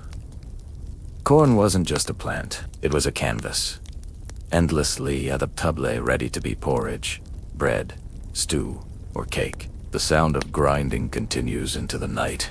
Steady and patient, it becomes background music to the camp. The scrape of survival, the rhythm of sustenance. You lay and bike your hands, dusted in imaginary flour, and feel the comfort of knowing that with nothing more than stone, fire, and patience, a kernel can become a meal when the last cakes are shared, and the flour stored in bark containers. The stones are set aside, ready for tomorrow. Their surfaces gleam faintly in the firelight, worn smooth by centuries of care, and you realize that, while pots may crack, fires may die, and people may pass, these stones endure, carrying the weight of tradition across ages. The camp is quiet under the sun, and you notice strips of meat draped over long wooden racks. They hang like ribbons in the breeze, darkening slowly under its touch. The fire beneath them smolders, giving off more smoke than flame. This is no ordinary roasting. It is preservation. The meat will become jerky, lean, and tough, but capable of lasting months without spoiling. In a world without ice boxers or refrigerators, this practice was not luxury. It was survival. Archaeological evidence across plains, deserts, and forests shows clear proof of this technique. Scattered bones, drying racks reconstructed from post holes, and even desiccated meat scraps preserved in caves tell us that sunreeing and smoking were essential lifelines. Hunters returning with a buffalo or deer knew they had more than one night's feast. They had days of labor to ensure the animal's gift endured. Without preservation, abundance one day could mean famine the next. One curious but ingenious method involved mixing the dried meat with rendered fat and berries, pounding it all together into a dense paste called pem. It was calorie-rich, portable, and astonishingly durable, capable of lasting for years. If stored well, imagine chewing into a bar of pem. Its texture heavy and greasy, its flavor a strange marriage of meat and sweetness. It might not charm your modern palate, but in winter it was the difference between life and death. Anthropologists remain divided on whether jerky and pemmican were developed independently by multiple groups or spread widely through trade and contact. Some argue the similarities across regions point to shared knowledge. Others insist necessity would have led people everywhere to discover drying as the obvious answer. The debate continues, but what you see here is evidence enough of human ingenuity echoing across landscapes. The process requires patience. Strips of meat are sliced thin, ensuring that wind and sun can reach every surface. They are draped carefully to avoid contact with dirt or insects, though smoke helps keep flies at bay. The smell is sharp, smoky, slightly metallic, carried on the breeze until the whole camp seems perfumed with survival. The sight of so much meat hanging together is both reassuring and sobering. It means food security, but it also signals the enormity of the kill that made it possible. Children are warned not to snatch early strips, though their fingers itched with temptation. Elders explain that haste ruins the work if the meat is eaten before it is fully dried. It risks sickness, so they wait. Their patience trained not only by hunger, but by tradition. Waiting becomes part of the lesson, teaching discipline. As much as cooking, a lesser-known detail is how dried meat wasn't always eaten plain. Sometimes it was softened in hot water, turning back into something resembling fresh meat, or crumbled into stews to add protein and flavor. In this way, a single deer could stretch into countless meals, each one reshaped by fire, water, and an imagination. You picture hunters on long journeys, carrying bundles of jerky tied in hides, chewing slowly as they walked. Each strip gave strength to cover more miles, climb more ridges, and survive more storms. The food was lightweight, portable, and dependable, a companion as much as nourishment. Even today, when you bite into a strip of jerky from a store, You echo that lineage of travelers who chewed and endured under the same Sunday. Scholars also point out the social role of meat preservation. Large kills demanded cooperation. Cutting, slicing, hanging, tending fires. No single person could manage it alone. In this way, jerky-making bound communities together, reinforcing the principle that survival was collective, not solitary. Watching the rack sway in the wind, you see more than food. You see teamwork turned into sustenance. As evening falls, the strips harden, their color dark and rich. Some are already ready to store, packed into bark containers, or wrapped in hides to keep moisture out. The sight of those bundles gives comfort, each one a promise that hunger will not win when snow arrives. The people relax, laughter rising again, their future secured by the day's labor. You close your eyes and imagine chewing a piece, dry, chewy, smoky, stubborn against your teeth, but slowly releasing its strength. It isn't glamorous, but it steadies you, carrying warmth from one day into the next. Jerky is memory concentrated, a bridge between the abundance of today and the scarcity of tomorrow. When the last of the racks are checked, and the fires burn low, the camp settles into calm. The meat sways gently in the breeze, whispering promises of and you realize that while the food may be simple, the wisdom behind it is immense, proof that people knew how to transform a fleeting hunt into lasting life. The fire tonight burns steady, and instead of racks or pits, your eyes are drawn to the rounded shapes of clay pots resting in the coals. Their surfaces are darkened with soot, their bellies glowing faintly from the heat within. Now you see cooking not by improvisation, but by craftsmanship. Pottery has entered the scene, and with it the menu expands in ways you hadn't yet imagined. Archaeologists have unearthed countless shards of clay vessels scattered across ancient village sites, some decorated with intricate designs, others plain and practical. The dates stretch back thousands of years, proving that long before European arrival, native communities had already mastered the art of shaping earth into durable cook. It's widely recognized that the invention and spread of pottery marked a turning point in how food could be prepared, stored, and shared. One unusual but fascinating detail is that some pots were deliberately tempered with crushed shells or sand mixed into the clay. This prevented cracking under heat and made them more resilient. The texture might have looked crude to modern eyes, but the technique reveals a deep understanding of materials. Imagine kneeling over the fire, placing a pot you shaped yourself, knowing that it carries not just soup, but also the memory of hands that molded, dried, and fired it. Researchers remain divided on whether pottery first developed in one cultural hub and spread outward, or whether it emerged independently in multiple regions. Some evidence points to shared styles across vast distances, hinting at trade and migration. Others suggest that communities simply discovered the technique on their own, since the need to cook more efficiently was universal. The truth, like the pots themselves, may hold pieces of many stories. The pot before you tonight simmers with a stew of fish, beans, and wild greens. The clay holds the heat steadily,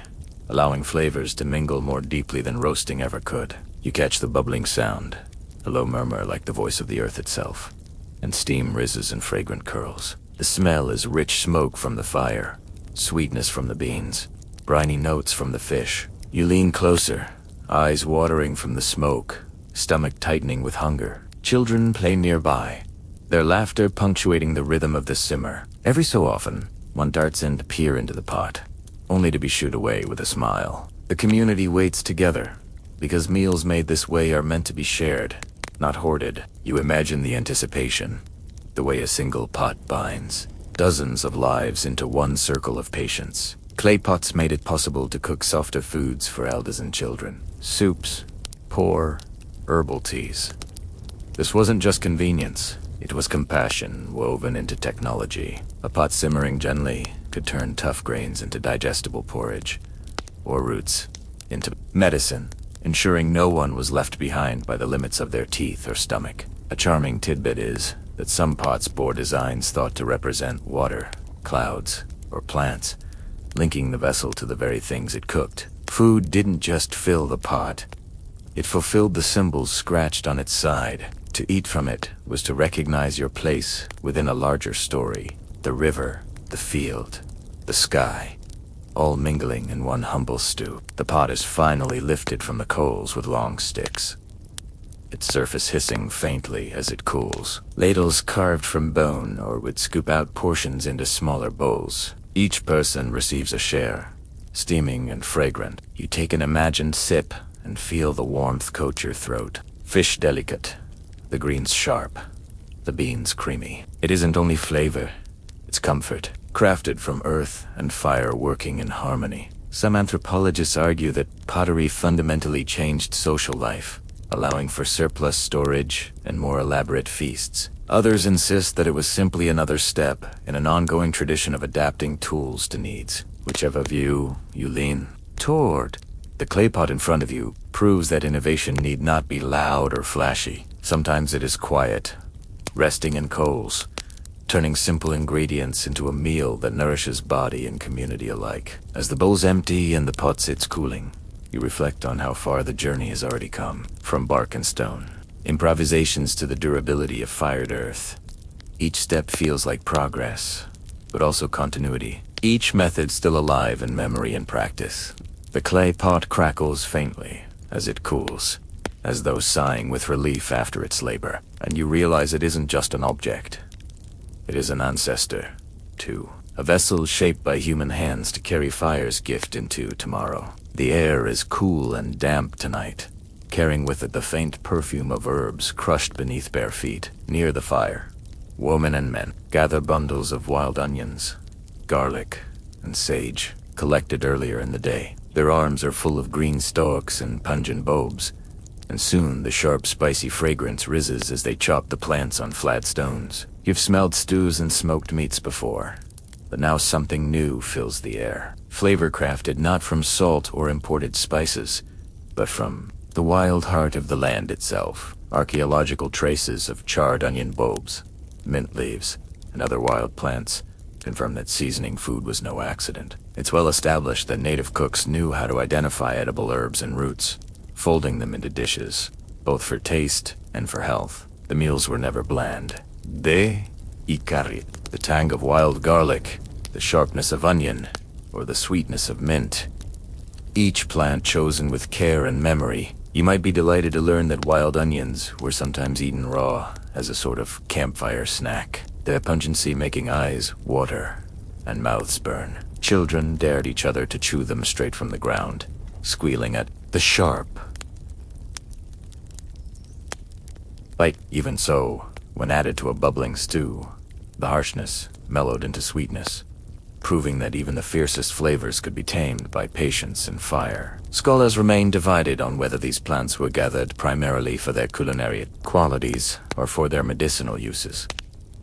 Garlic and anise, after all, have antibacterial properties, and sage was often burned in rituals of cleansing. Was the seasoning of food a matter of taste, or was it also a kind of medicine disguised as flavor? The lines blur here, and as steam rises fragrant from the pot, you realize the answer might be both. The herbs are tossed into clay pots, simmering with maize and venison. Immediately, the broth brightens, the sharp aroma cutting through the heaviness of meat. Steam curls upward, and you imagine the first sip, savory, earthy, tinged with sweetness, carrying the freshness of green fields, even in the dead of winter. This is no mere survival food. This is cuisine shaped by knowledge of plants and seasons. Sometimes roots like cattail or sweet flag were added too, their subtle flavors enhancing soups while contributing nourishment. Other times dried berries were sprinkled in, offering a surprising burst of sweetness. These combinations weren't haphazard. They were crafted by experience, a memory of which plant grew where, which leaf was safe, which root turned bitter if cooked too long. Every mouthful was both meal and lesson. An overlooked but fascinating detail is how seasoning often became communal. Families shared herbs with neighbors, especially during winter when fresh greens were scarce. A pot of stew might carry the flavor of not just one gatherer's knowledge, but of many hands pooling their resources. The taste, then, was not only of plants, but of generosity. You crouch closer to the pot, watching the herbs soften, their oils shimmering on the surface. A woman dips a carved ladle, lifts a spoonful to her lips, and nods, satisfied. She begins serving the stew into bowls. The first taste warms you instantly.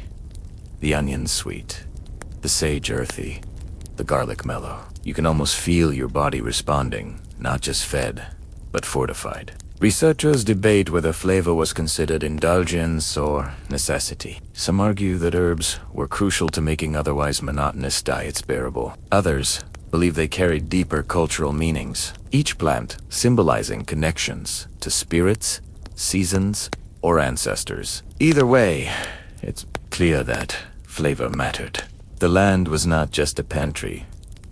It was a pharmacy, a spice rack, and a teacher all at once. As bowls are passed around, children wrinkled their noses at the pungent steam, only to smile after tasting the softness, sweetness. Elders murmur approval, recalling how the same herbs once grew in abundance near their childhood homes. Laughter and memory season the meal further until the pot is scraped clean. You land back, the fire crackling, your belly warmed by this imagined stew, and you realize something profound.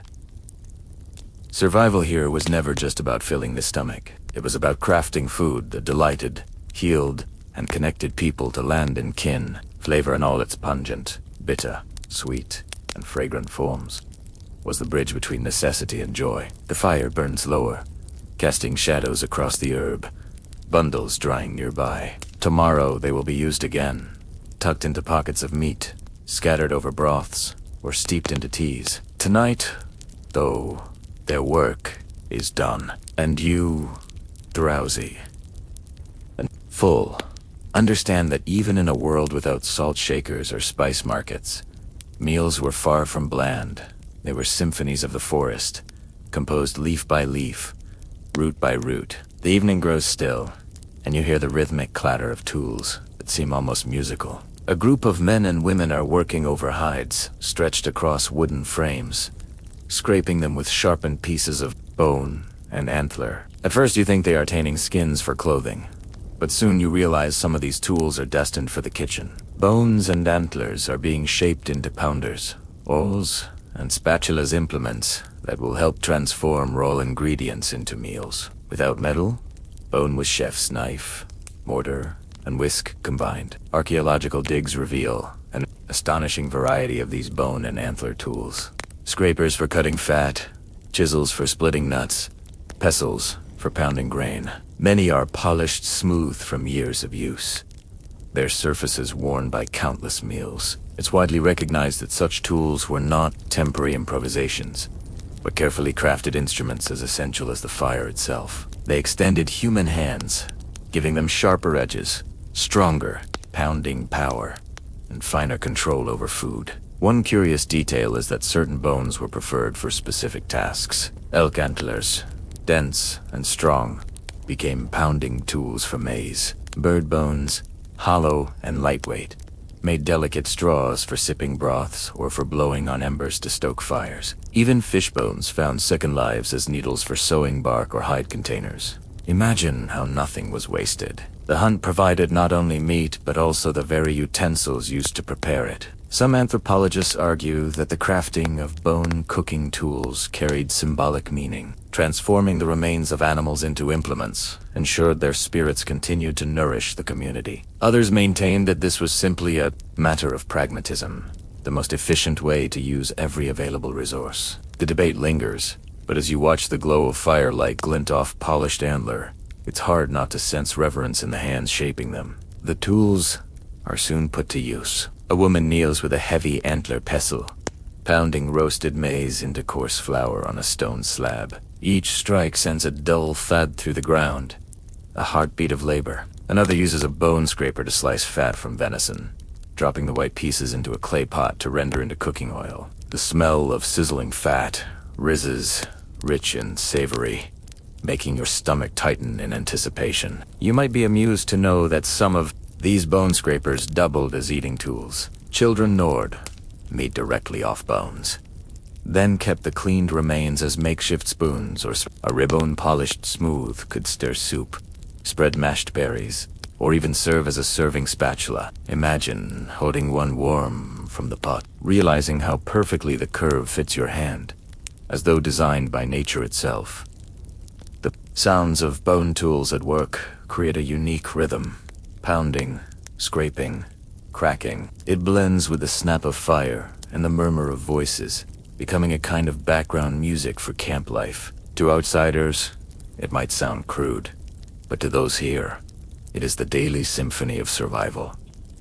Each sound signals progress. Fat render, maize ground, meat sliced, stew stirred. Scholars point out that bone and antler tools also reveal something about social organization. The making of them required skill, patience, and knowledge of animal anatomy. Teaching younger generations to craft and use them wasn't only practical, but cultural, embedding values of respect for animals and responsibility for resources. Broken. Scraper wasn't trash. It was reshaped into a smaller tool, then perhaps into an ornament. Even fragments carried use. When the meal is finally ready, the results of these tools shine through. Maize flour stirred with rendered fat becomes cakes roasted on flat stones. Venison trimmed with scrapers simmers tenderly in broth, seasoned with herbs pounded fine by bone pestles.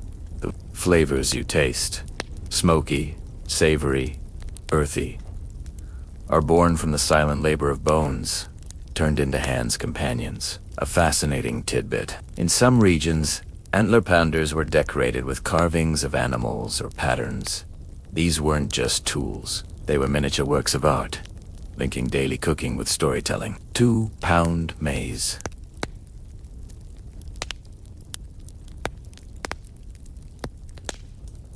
With a pestle carved in the shape of a deer was to remember the hunt, the gift, and the cycle of life. Every meal became layered with memory and meaning. You sit back, chewing on an imagined piece of maize cake, and glance at the tools lying nearby. They glisten faintly in the firelight, ordinary yet extraordinary. Without them, cooking would be harder, slower, less precise. With them, survival becomes art. And you realize that while modern kitchens boast stainless steel knives and mixers that buzz with electricity, here survival was sustained by ingenuity. The transformation of bone into blade, antler into hammer, fish spine into needle. The tools may seem simple, but the knowledge behind them is profound, woven into every bite you taste. As night settles deeper, the tools are cleaned and stored, set carefully beside the fire for tomorrow. They are not disposable. They are partners, and as you close your eyes, you hear again the steady thud of pestles, the scrape of scrapers, a lullaby of bone and fire that carried countless generations through hunger into fullness. The waves crash gently against the shoreline, and the salty temps of sea air mixes with woods rising from driftwood fires. Here, far from forests and cornfields, food comes from the tides. Families gather at low tide, baskets in hand, prying clams and mussels from rocks slicked with seaweed. Soon, heaps of shellfish grow high beside the fire, gleaming wet in the moonlight. You step closer and realize you are witnessing a coastal feast unlike anything you've seen in land. Archaeological sites along the Atlantic and Pacific coasts are littered with enormous shell middens, piles of discarded clam and oyster shells that rise like artificial hills. These remnants, some thousands of years old, testify to generations of seafood feasts. It's widely accepted that these shell mounds were more than garbage heaps. They were historical records of diets, gatherings, and seasonal rhythms. They prove that shellfish were not occasional snacks, but central pillars of coastal survival. You might be intrigued to learn that shell mounds sometimes grew so large that later villages were built directly atop them. Imagine homes and fires resting on the bones of countless meals. Teveri, ground a monument to centuries of cooking. What modern city can say, the same that its foundations are literally the shells of its suppers. Experts continue to debate whether large-scale clam bakes were purely practical, a way to cook many shellfish at once, or whether they carried ceremonial weight. The effort of gathering, heating rocks, and layering seaweed suggests more than convenience. Some anthropologists believe these feasts also reinforced community ties, marking seasonal abundance and offering thanks to the ocean. Watching now, you sense both hunger and reverence mingled in the smoky air. The cooking method is ingenious. A pit is dug into the sand, lined with stones heated in the fire until glowing. Layers of seaweed are laid atop, followed by clams, mussels, crabs, and sometimes even fish. More seaweed is piled over, trapping steam. The mound hisses as Cieta trapped in the plant sizzles against the rocks, releasing a briny vapor that smells of the sea itself. The pit is covered with sand, and then comes the waiting. As the hours pass, the beach transforms. Children chase gulls, elders share stories, and the ocean provides its steady percussion. When the pit is finally uncovered, a cloud of fragrant steam bursts forth, thick with the scent of brine and smoke. The shellfish inside gape open, their flesh glistening, infused with the taste of seaweed and fire. The first bite is a revelation. Salty, tender, smoky, tasting of both ocean and earth. You imagine slurping a clam straight from its shell, the juices dripping down your chin.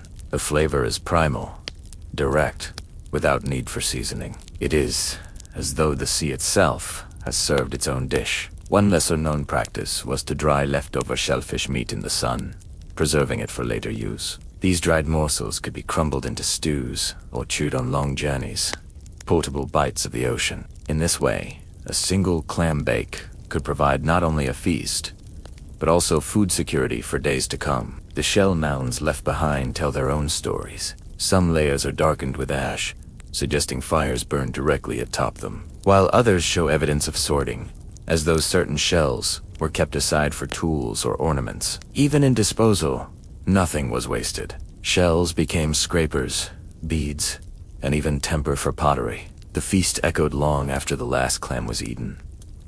Anthropologists point out that such gatherings weren't only about food, they were about identity. To eat from the sea together was to affirm belonging to place and people. The ocean was not simply a pantry, it was a relative. Its gifts acknowledged with gratitude and ritual. You sit cross-legged on the sand, watching the sun sink into the horizon, a clamshell warm in your hand.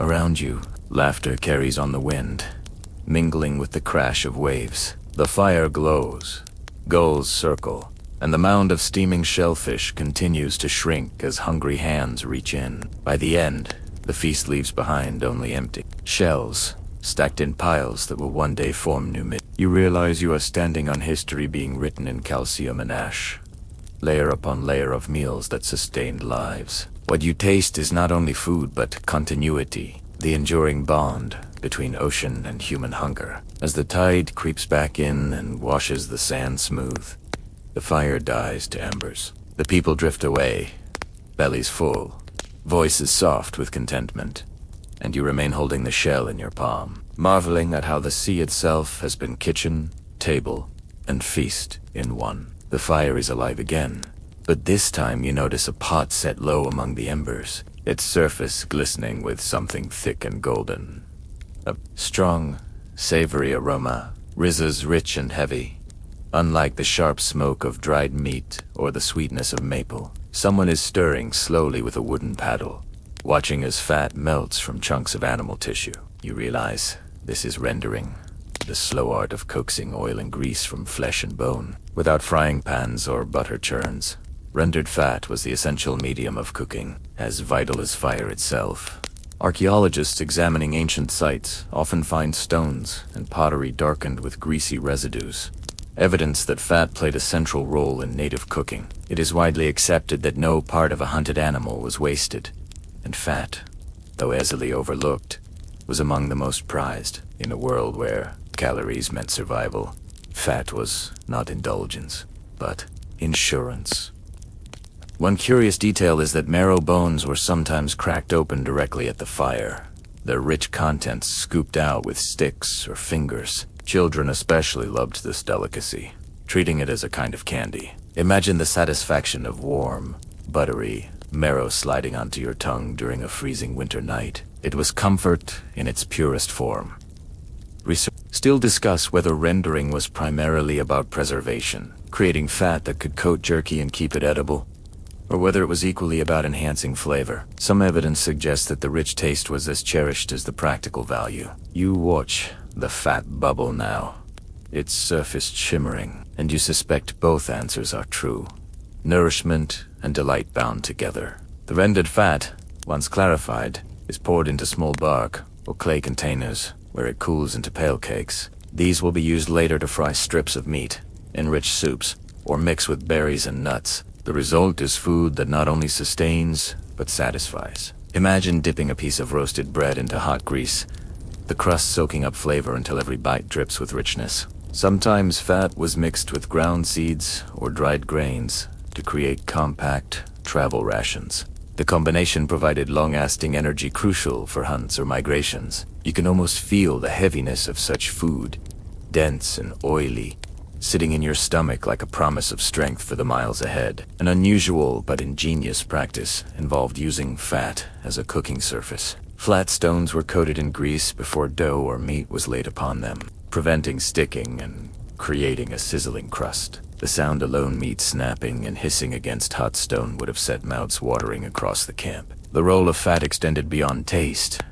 It was medicine, salve, and fuel for lamps. The same grease that fried venison could soothe cracked skin or feed a flame through a long winter night. This versatility meant it was treated with reverence, carefully collected and stored. Nothing so valuable was ever allowed to drip uselessly into the fire. You leaned closer, the scent enveloping you, smoky, heavy. It's the smell of abundance, rare enough in a world where hunger was constant companion. The bubbling pot seems almost alive. Each pop of grease a reminder of the animal's gift, transformed into sustenance and warmth. Some anthropologists argue that the use of fat marked a leap in culinary sophistication, allowing flavors to deepen and ingredients to mingle in new ways. Others cautioned against romanticizing it, noting that rendering was often born from sheer necessity. Still, both views acknowledge its central role.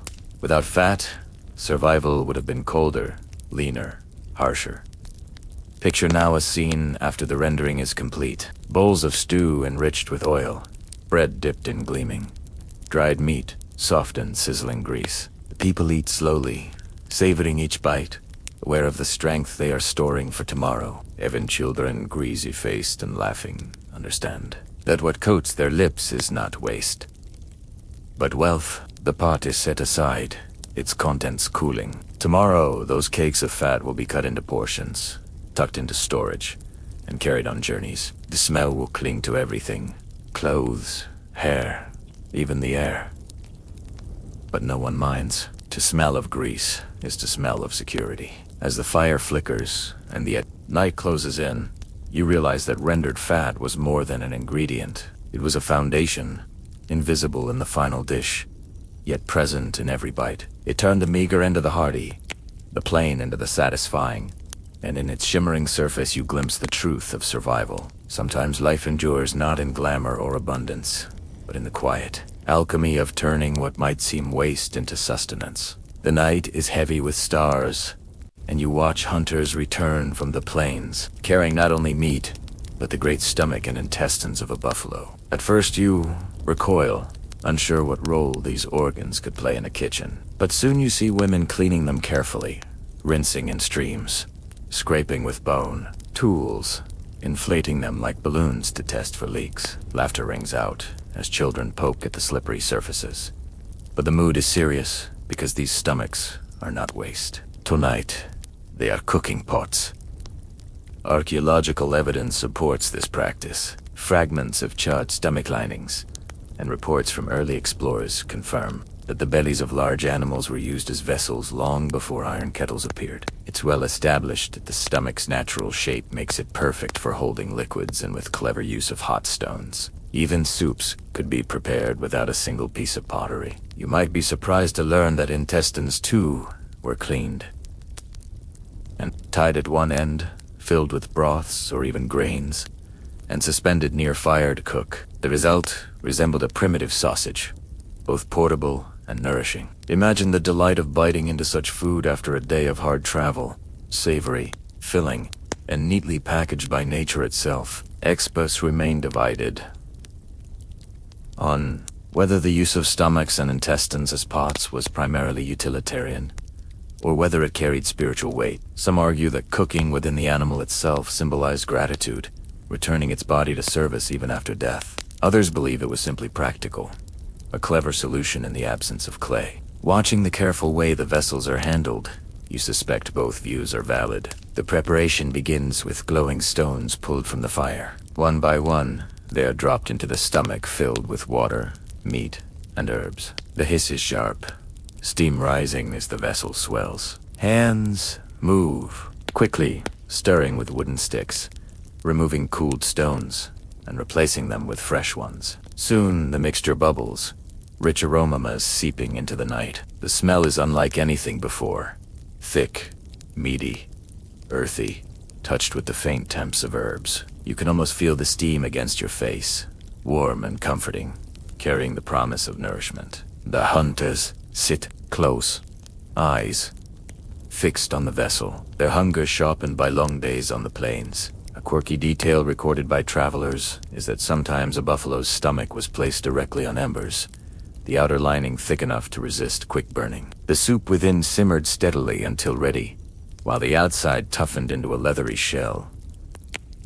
Imagine lifting such a vessel from the fire, its surface blackened, only to split it open and release a fragrant broth within. Children watch the process with fascination, knowing that this is not only food but lesson. They learn which stones to heat, how to keep the vessel from bursting, how to stir without tearing the fragile lining. Every detail matters, for one mistake could mean losing a precious meal. Patience and precision are part of the inheritance, passed from parent to child. When the stew is ready, bowls are filled with a ladle carved from antler.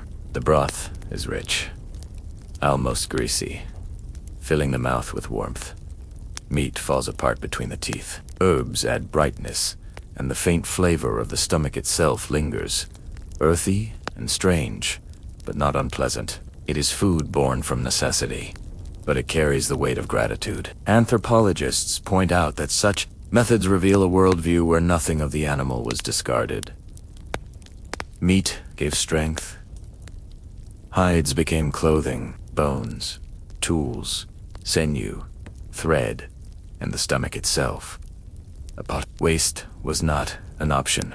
To live meant to use wisely, and to use wisely meant to honor the gift fully. You sit back, your belly full from this imagined stew, and reflect on how different this is from your own world of disposable packaging and single-use plastics. Here, the stomach of a buffalo is not refuge, but resource. It feeds, teaches, and sustains, embodying a philosophy of respect.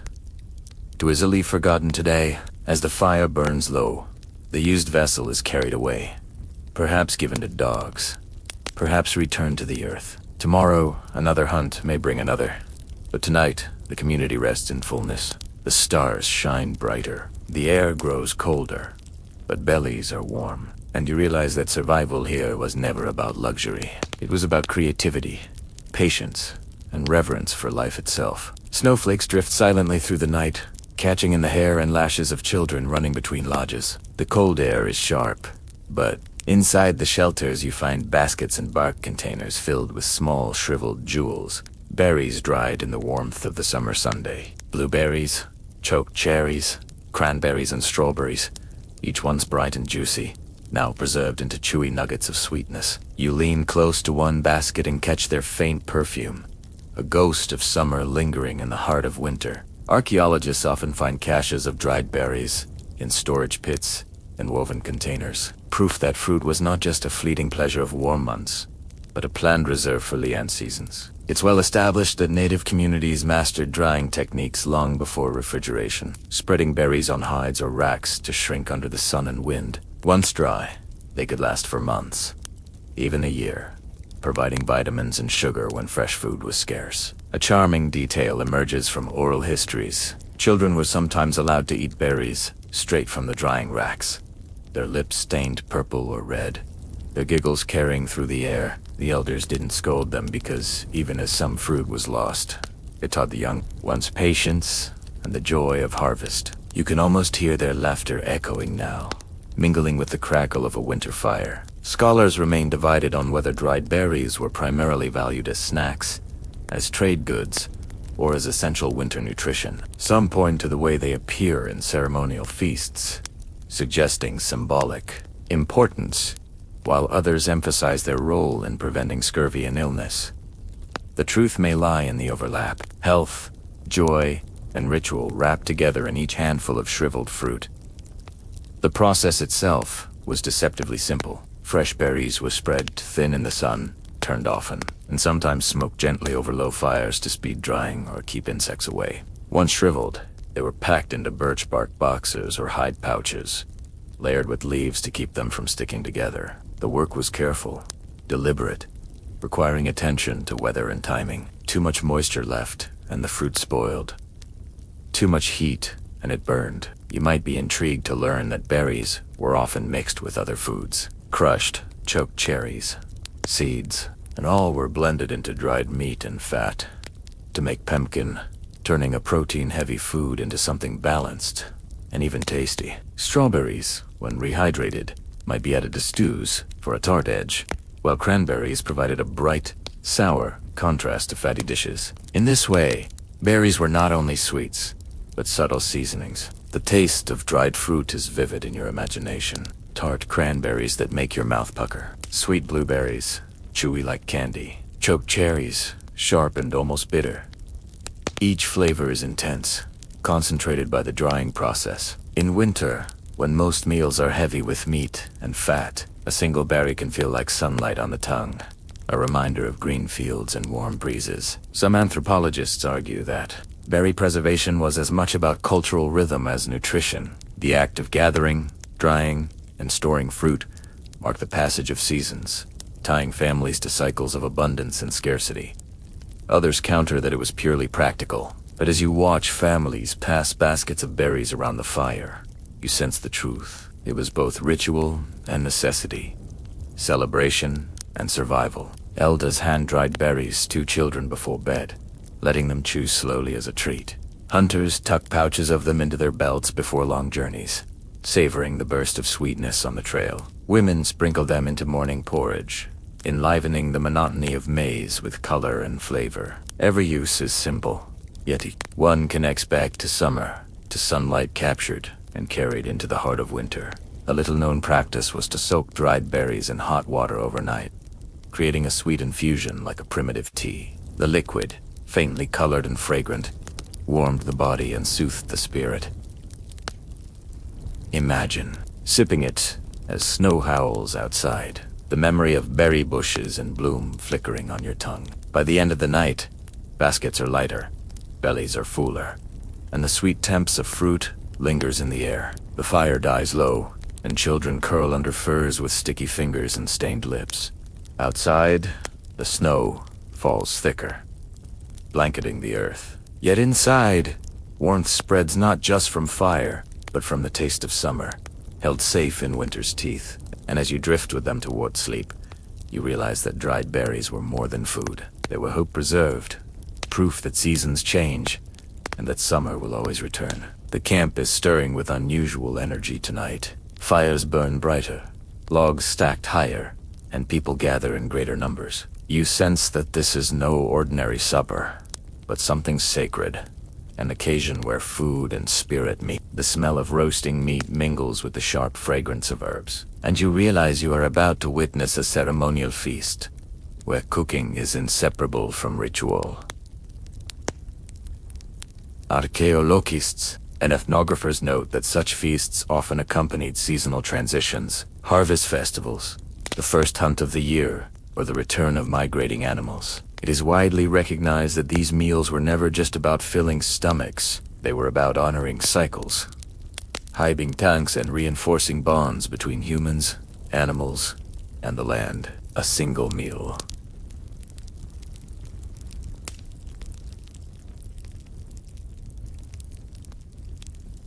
A single meal could be prayer, history, and celebration all at once. One intriguing practice involved offering the very first bite to the fire. Mito grain was dropped onto the flames, its smoke rising skyward as a gift to unseen powers. The belief was simple, yet profound.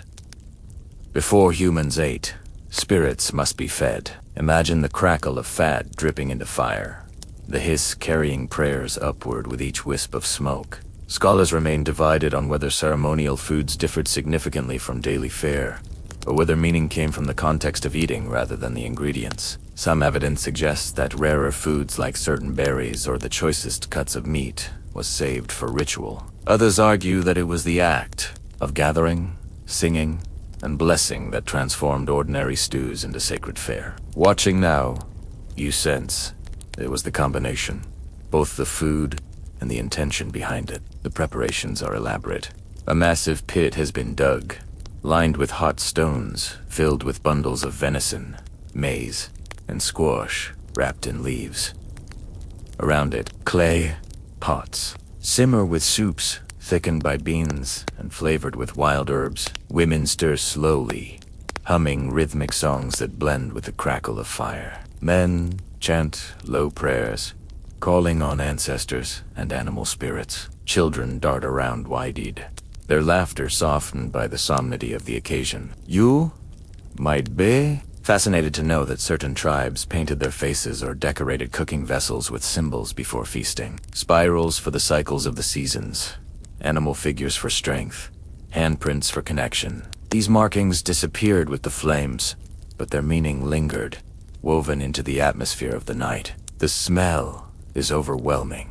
Smoke, meat, sweet squash, herbs. It rises thick and heavy, blanketing the camp.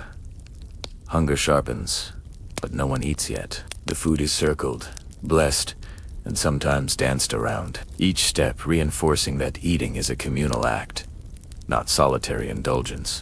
The feast belongs to everyone, even those who cannot attend. Ancestors, spirits, the unborn. When the pit is finally opened, steam bursts forth, like breath from the earth itself. The bundles are lifted out, their leaves charred but fragrant, the meat inside falling apart with tenderness. The pots are ladled into bowls, portions distributed carefully. Only when the elders signal do people begin to eat, and when they do, silence falls first. A silence of respect, of gratitude. The first bites are chewed slowly, deliberately, as though tasting more than food. A lesser-known detail is that some of these ceremonies involve storytelling woven directly into the meal. Elders recounted myths of how corn was given, how the animals sacrificed themselves, how the world was shaped by hunger and generosity. The words were seasoning as vital as salt or herbs, infusing every mouthful with memory. Imagine listening to a creation story while chewing on roasted maize. The tale and the taste blending into one experience. Debates among anthropologists continue about whether such rituals were primarily religious or primarily social. Some see them as spiritual obligations, others as strategies for reinforcing social bonds and distributing resources fairly. To you, sitting cross-legged, with a bowl of steaming stew, the distinction hardly matters. You feel both the sacred weight of the moment and the joy of sharing food with everyone around you. The meal stretches long into the night. Drums join the crackle of fire. Feet stamp in rhythm, and songs rise under the stars. Children doze against parents' shoulders, mouths still stained with berries or grease. The fire burns lower, embers glowing red, yet the voices remain strong, weaving stories into the darkness. By the end, bones and husks are gathered and burned or carefully buried to honor the animals and plants that gave themselves. Nothing is discarded carelessly. Even scraps return to the cycle, feeding earth and fire. You land back, your belly full, and your ears ringing with song. Te, taste of stew lingers on your tongue. But more than that, the memory of the night fills you. A ceremonial feast has fed you in more ways than one body, spirit, and community bound together in the glow of firelight. And as you close your eyes, you understand that for these people, cooking was never just survival. It was dialogue with the sacred, a way of saying, we are here. We remember. We are grateful.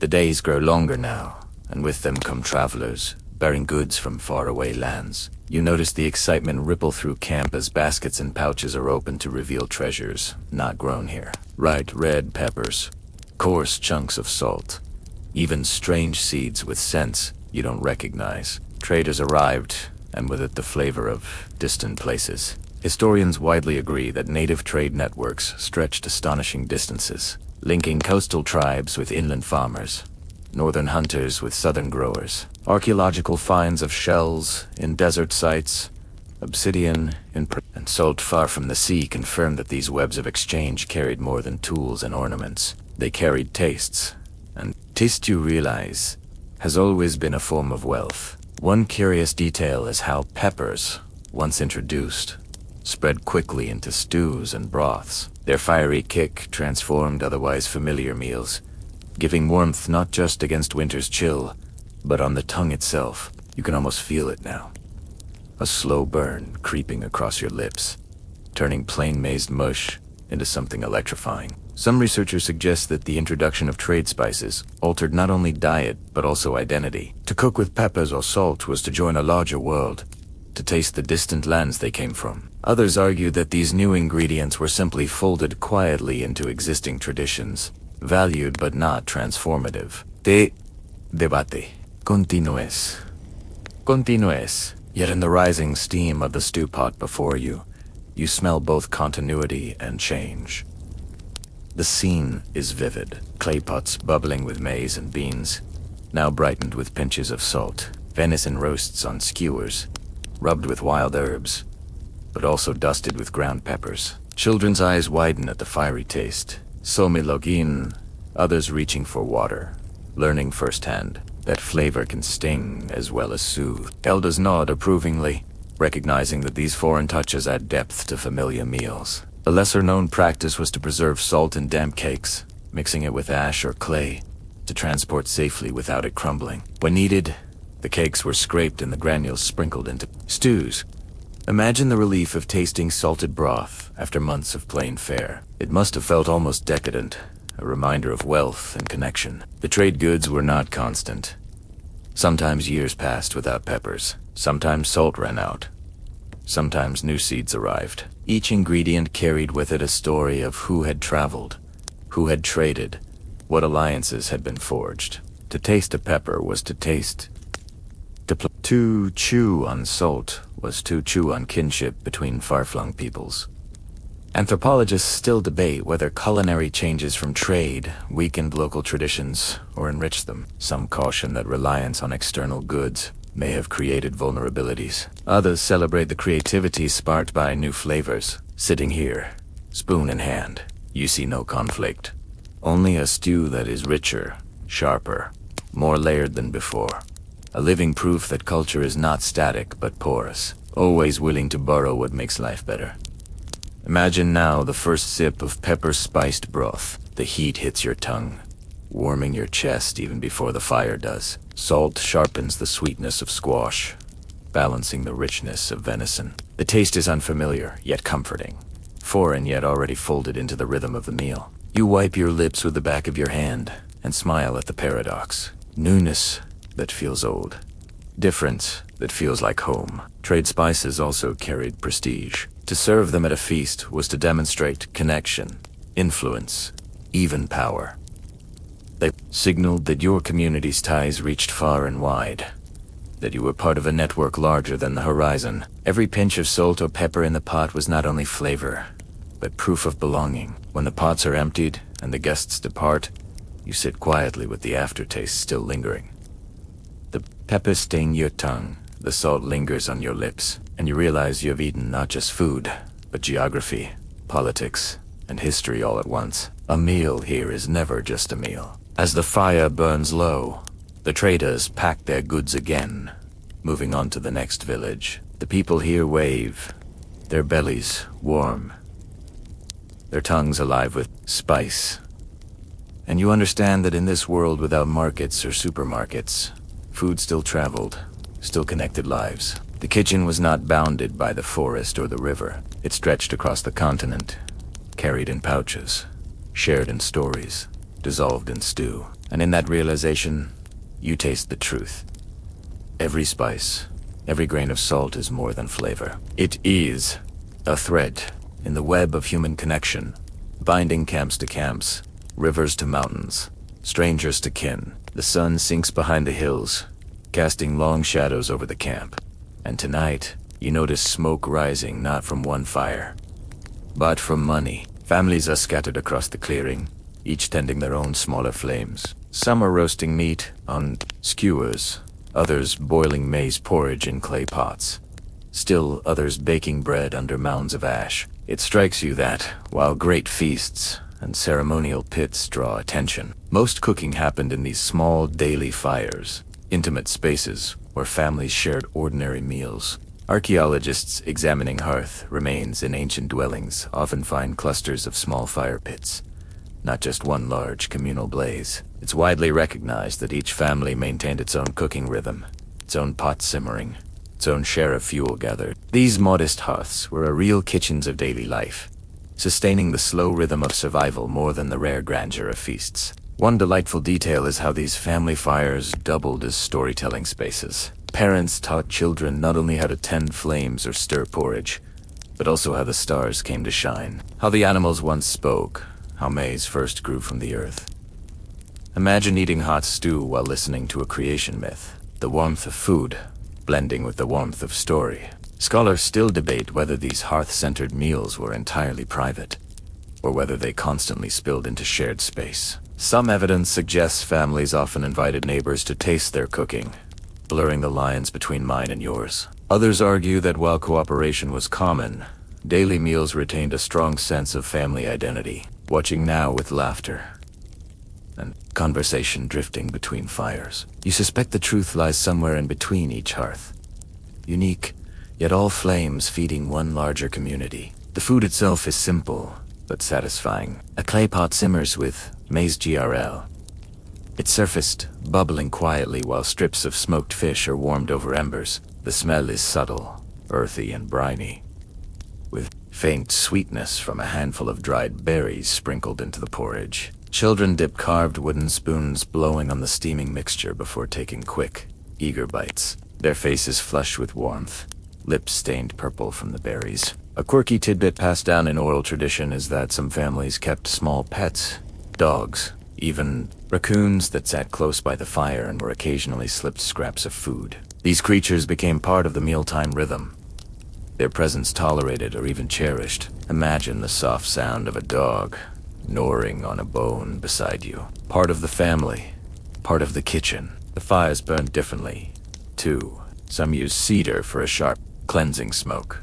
Others prefer cottonwood, which burns steady and mild. Each choice changes the flavor of the food slightly, giving every family's cooking its own signature taste. Without realizing it, people became masters of flavor simply by mastering their wood piles. Debates among historians linger about whether such family hearths created social distinctions. Did wealthier families hoard more food, or were resources always shared widely? Some evidence points to differences in storage capacity, while oral traditions emphasized generosity as a virtue. Watching Arab bowls pass dizzily between fires, it seems that even when inequality existed, hospitality softened its edges. As you eat your imagined portion, you notice the intimacy of the moment. There is no grand feast, no ceremony, no spectacle. Just a family clustered around fire, bowls in hand, steam curling upward into the night. And yet it feels profound. Survival is not only about extraordinary events, but also about repetition, about the quiet assurance of knowing tomorrow another fire will be lit, another pot will simmer. The voices around you soften as the meal winds down. Children yawn, mothers scrape bowls clean. Fathers poke at embers to keep the fire alive through the night. Small sparks leap skyward, joining the stars, while the smell of smoke clings to hair and clothing. The day closes not with drama, but with warmth. And you realize something important. While the history books celebrate battles, ceremonies, and councils, real life was sustained here by these small fires, these ordinary meals, these humble acts of cooking. To understand how Native Americans cooked without modern kitchens is to understand not only their tools and techniques, but also their rhythm of life, steady, patient, rooted in family and flame. As the last bowls are set aside and the children drift to sleep, the hearths glow quietly, keeping watch, and you, drowsy from stew and smoke, find yourself lulled by the same quiet rhythm. The heartbeat of countless small fires that carried generations safely through the night. The morning air is crisp, filled with the earthy scent of damp soil, and you hear the shuffle of feet heading toward the fields. Today, the work isn't about hunting or gathering. It's about farming. Long rows of maize stand tall, their stalks rustling softly, while squash vines sprawl low across the ground and bean plants wind their way upward. Together they form the ancient agricultural trio known as the Three Sisters. You've seen them on the table in stews before, but now you witness their life in the field where cooking begins long before the fire. Archaeological evidence from across the Americas confirms the sophistication of these planting systems. It is widely acknowledged that intercropping, the planting of corn, beans, and squash together wasn't random, but carefully engineered. Corn gave beans a natural trellis. Beans restored nitrogen to the soil, and squash shaded out weeds with its broad leaves. This was no primitive trial and error, but an ecological symphony ensuring reliable harvests season after season. You might be fascinated to know that certain communities added a fourth sister at times, sunflowers. Their tall stalks lured birds away from corn, while their seeds provided valuable oil and protein. Imagine the bright yellow heads swaying over the green fields, a splash of color that was both beautiful and practical. Researchers still discuss whether the Three Sisters system spread from a single origin point or developed independently in different regions. Some argue it radiated outward from central Mexico. Others believe local adaptations emerged simultaneously across many landscapes. The debate continues, but here, standing in the morning mist, you see less a question of origin and more a testament to human ingenuity. The harvest itself is communal. Families band together, pulling ripe squash from the soil, snapping ears of corn, plucking beans from climbing vines. The air fills with chatter and laughter. The rhythm of voices is steady as the rustle of leaves. Children chase each other between rows, occasionally drafted into carrying baskets that seem too large for their arms.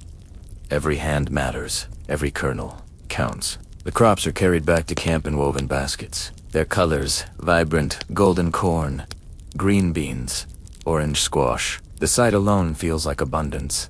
A rainbow of nourishment laid at the feet of the people. You catch the sweet, grassy smell of fresh corn silk, the earthy weight of squash, the crisp snap of beans breaking in half. These scents, these textures, are the beginning of countless meals. One quirky tidbit: freshly harvested corn was sometimes roasted directly in its husk over open flames, the leaves blackening while the kernels steamed inside. Children peeled them back, fingers burnt but delighted, biting into sweet, smoky corn that needed no seasoning. You can almost taste the crunch, hear the laughter echo across the field. The beans and squash, too, had their immediate uses. Tender beans were boiled into soups. Squash was sliced thin and roasted until golden. Yet much of the harvest was destined for storage. Corn was dried on racks, beans strung on cords, squash sliced into rings and hung to harden in the sun. These preserved foods became the backbone of winter survival, proof that farming was as much about tomorrow as today. Anthropologists note that the act of farming reshaped social rhythms. Hunting required mobility, but fields anchored communities, creating permanent or semi-permanent villages. Cooking changed with it. Instead of relying solely on what the day's hunt offered, people could plan meals around harvest cycles, building dietary consistency. Yet scholars still question whether agriculture improved life or introduced new hardships. Less mobility, more labor, greater risk if crops failed. Both views hold weight, and the steaming pots of maize GRL back at camp remind you of the fragile balance between plenty and scarcity. Tonight, the freshly gathered crops are cooked in a large clay pot. Corn kernels burst in the heat. Beans soften. Squash melts into creamy sweetness. The broth thickens into a stew, fragrant with herbs. It's hearty, filling, and deeply comforting. The first spoonful fills your mouth with sweetness, earthiness, and smoke. Flavors bound together as naturally as the plants themselves grew. You realize that the Three Sisters are not just crops. They are harmony served in a bowl. The field, the harvest, the cooking all merge into one cycle. Each bite of stew contains the sun, the rain, the soil, and the hands that tended them. Eating becomes an act of remembering, of honoring the wisdom that designed such balance. As night falls, baskets of corn, husks, and squash rind are gathered, some fed to animals, others burned to return to the soil. Nothing is wasted. The fields rest quietly beyond the firelight, waiting for another season, and you warmed by the stew and soothed by the rhythm of harvest.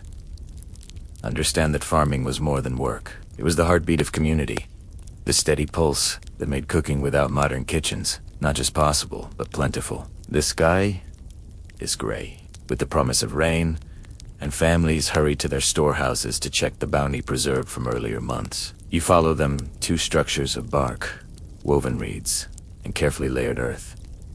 Some are raised on stilts to keep out rodents. Others are dug deep into the soil, covered with logs and sod. These are not houses for people, but homes for food granaries, caches, and pits that hold the lifeblood of the community. Without these hidden pantries, all the cooking you've witnessed would have been fleeting, gone with the season. Archaeological digs often uncover such storage pits lined with bark, clay, or woven mats, the remains of charred maize kernels, squash, seeds, and bean pods testify that these places were filled with provisions meant to carry families through the hardest months. It is widely acknowledged that mastery of storage was as important as mastery of hunting or farming. What good was a great harvest if it spoiled before winter's end? One fascinating detail is how some storage pits were sealed with layers of ash. The ash deterred insects and rodents while absorbing excess moisture. The practice shows a kind of science born of observation and understanding of how elements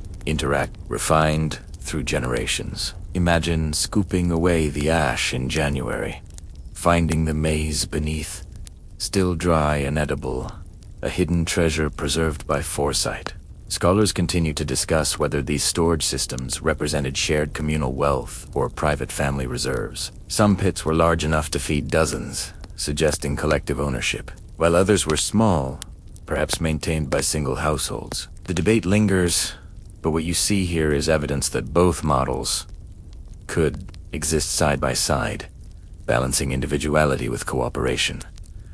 The storage houses are opened with care. Inside, baskets brim with dried beans. Strings of squash slices hang like necklaces, and gourds full of seeds clink softly when moved. The smell is faintly sweet, earthy, mixed with the musk of aged bark. To you, it feels like stepping into a bank, but the currency here is calories measured not in coins, but in kernels. A quirky tidbit from oral traditions is that children were sometimes told stories of mischievous spirits that lived in the caches, stealing food if proper rituals weren't observed. These tales, half warning and half entertainment, taught respect for storage and discipline in how food was used. You can almost hear a grandmother whispering the tale beside the fire, children's eyes wide as they promise not to sneak extra handfuls of maize. From these stores, tonight's meal is chosen: dried beans, kernels of maize, and a gourd of seeds. The beans are soaked, the maize cracked, the seeds toasted over a small fire. Soon a stew begins to form, rich and hearty, despite its humble origins. It tastes of patience, of foresight, of the invisible labor done months ago. Each spoonful is a reward for discipline and preparation. Anthropologists note that storage not only secured food but also shaped power. Those who managed larger caches could feed others, gaining influence and prestige. Some even argue that storage laid the foundation for more complex social hierarchies. Others counter that generosity was the real currency, that those who shared most were those most respected. Watching bowls pass freely from one family to another, you sense truth in both ideas. Food could both divide and unite, depending on how it was handled. You take your imagined bowl and taste the beans, soft yet chewy, the maize hearty, the toasted seeds nutty. It is not fancy fare, but it steadies you, fills you, warms you. You realize this is food designed not for indulgence, but for survival. Measured, portioned, carefully stewarded across the hungry months. By the fire, families discuss what remains in storage, calculating how many weeks are left before the next harvest. It is a quiet form of accounting. No ledgers or numbers, just memory and experience guiding decisions. Every kernel eaten is weighed against tomorrow's need. And yet, despite the caution, Laughter still bubbles, stories are still told, and food is still shared. Survival does not erase joy. It deepens. Italiano. As night falls, the storage houses are sealed again. Lids pressed down, clay smeared, ash scattered. The people return to their homes. Bowls licked clean, bellies steady. The cachets sit silently in the dark, guardians of tomorrow's meals. Unseen but essential. And you realize something profound. Native kitchens extended far beyond the fire pot. They stretched into the fields, the forests, and beneath the ground. They were invisible, but everywhere. Rooted in the principle that survival required not just ingenuity in cooking, but discipline in saving. The rain finally falls, tapping against roofs and soaking the earth. But inside, families sleep soundly, knowing that beneath the soil, baskets of maize and beans wait.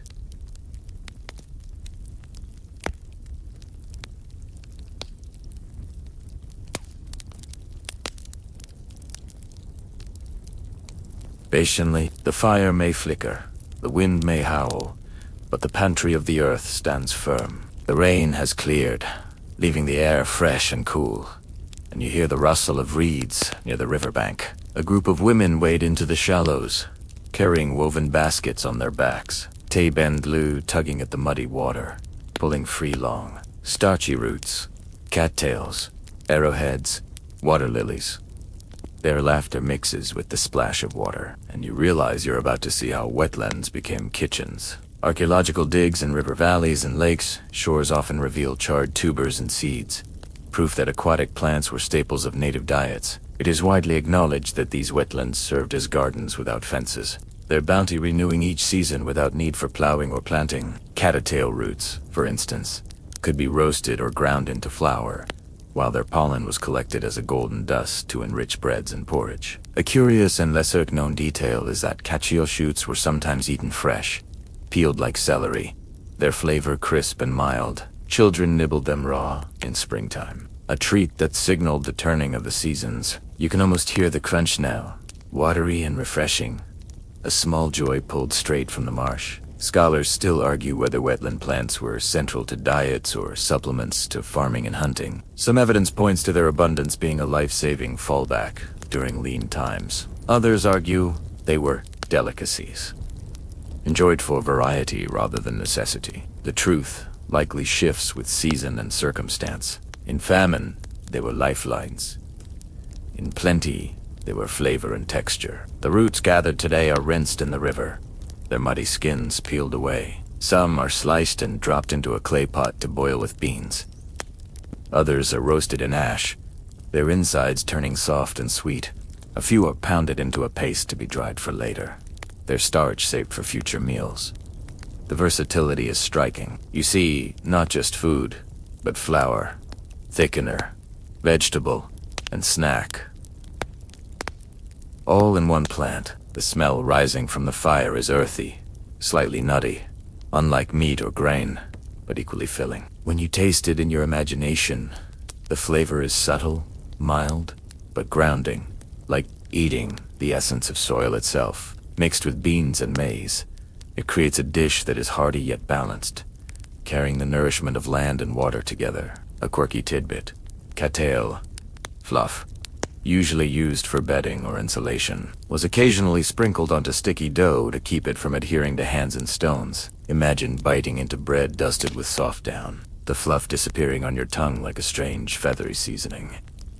It seems almost whimsical yet practical too. The wetlands provide more than roots. Seeds of wild rice, pads of water lilies, even frogs and turtles supplement the basket. All are carried back to camp, reminders that rivers and marshes fed not only thirst but hunger. In some villages, elders said that the water itself was a grandmother endlessly giving, endlessly forgiving. Eating from it was an act of respect as much as survival. Anthropologists continue to discuss whether reliance on wetlands signaled adaptability or desperation. Was it a deliberate culinary choice, or was it simply necessity in times of scarcity? Standing here chewing roasted cattail, you suspect it was both. Choice and need often walk hand in hand, blurring lines in the story of human endurance. As the night settles, Bowls of marsh root stew are passed around. Children wrinkle their noses at first, then chew happily once the warmth spreads through them. Elders nod, remembering seasons when cattails alone filled bellies.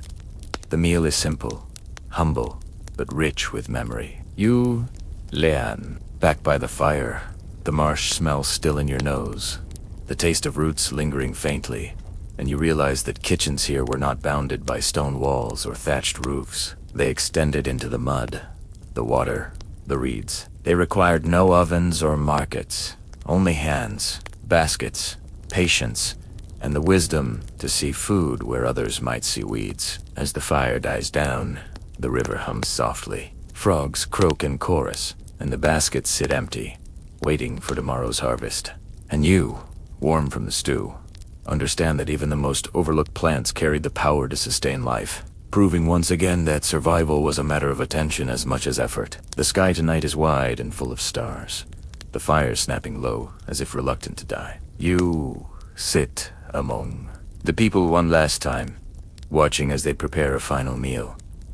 It feels less about hunger and more about memory. From baskets come handfuls of dried beans, strings of squash, pouches of berries, cakes of fat, even strips of meat saved from earlier hunts. Every ingredient gathered over seasons.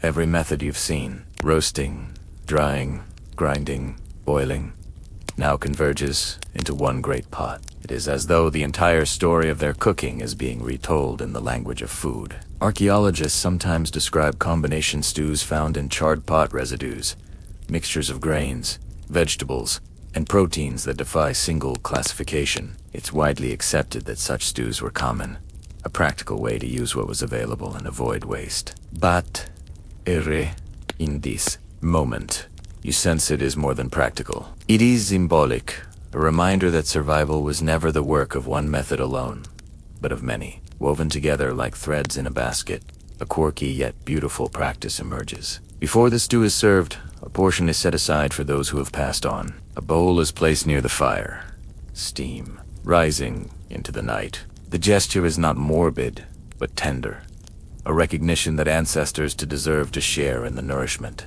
You watch the steam rise, curling upward toward the stars, and imagined unseen guests partaking quietly. Historians still discuss whether such rituals of offering were universal or varied greatly by region. Some argue that every meal contained a spiritual dimension, while others believe ritual was reserved for special occasions. The evidence is mixed, but here you sense a truth that scholarship can only circle. Food always carried meaning, whether spoken aloud or silently felt. The stew bubbles slowly, a rich, thick mixture of all things familiar. The smell is overwhelming: smoky meat, nutty maize, earthy beans, sweet squash, tart berries, even the faint caramel note of rendered fat. It is not refined cuisine. It is life condensed into a bowl. You imagine lifting a spoonful to your lips, the flavors colliding and blending at once. Every bite telling a story of river, forest, field, and fire around you. The community settles into quiet.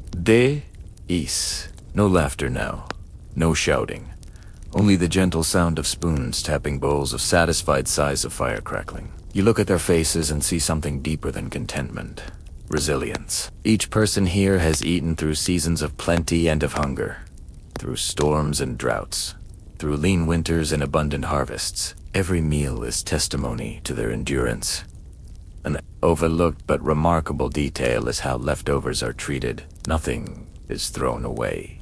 What cannot be eaten tonight is dried again, stored, or shared with animals. Even ashes from the fire are scattered on fields to enrich the soil. Waste is absent, because in a world without modern abundance, everything holds value. You sense the humility in this, the understanding that food is not endless, but borrowed. The debate among anthropologists about how much of this cooking was innovation versus necessity seems almost irrelevant as you sit here. Innovation and necessity are not rivals. They are companions. Every trick of preservation, every clever use of bone or bark, every ritual offering grew from the same root, the desire to live well with what the land allowed. The fire burns low, the last bowls are emptied, and the people begin to drift toward their shelters. Children curl against their mothers, bellies full, eyes heavy. Elders sit a little longer, gazing at the flames as if reading the future in the embers. You stay among them, warmed by stew and smoke, listening to the steady breath of a people who survived not through kitchens of steel and glass, but through patience, creativity, and respect. And in that quiet, you realize you've been given more than recipes or methods. You've been shown a worldview that cooking is not separate from hunting or gathering, from ritual or story, from survival or joy. It is all one woven like the three sisters in a single field, like fire and smoke bound together in a single flame. The last ember snaps and night deepens. You learn. Punto. Learn. Back full, not of food but of understanding. The native way of cooking without modern kitchens was never primitive. It was sophisticated, balanced, sustainable, and profoundly human. Now, as the final pot is emptied and the camp settles into silence, let the story soften. The fire shrinks to glowing coals, and the air cools against your cheeks. You picture the people lying down beneath hides and furs, their stomachs full, their spirits eased. Outside, the fields sleep, the rivers murmur, the forests breathe quietly. Nothing more is asked tonight.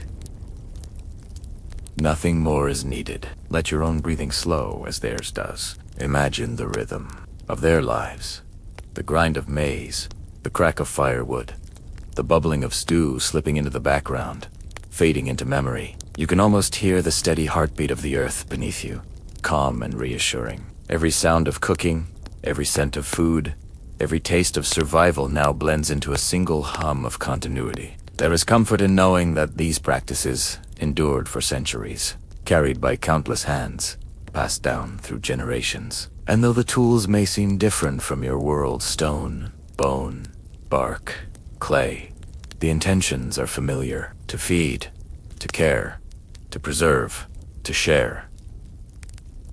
These are not ancient impulses. They are timeless. Let your mind grow light, drifting like steam rising from a cooling pot. Let your body sink as though wrapped in warm furs by a fading fire. The people you've imagined fade gently into the night, their laughter and voices soft as wind in the trees. Only calm remains, and with it, rest. Close your eyes, let the embers dim, and carry with you the warmth of their kitchens. Earth, fire, patience, and love. You are safe, full, and ready for sleep. Sweet dreams.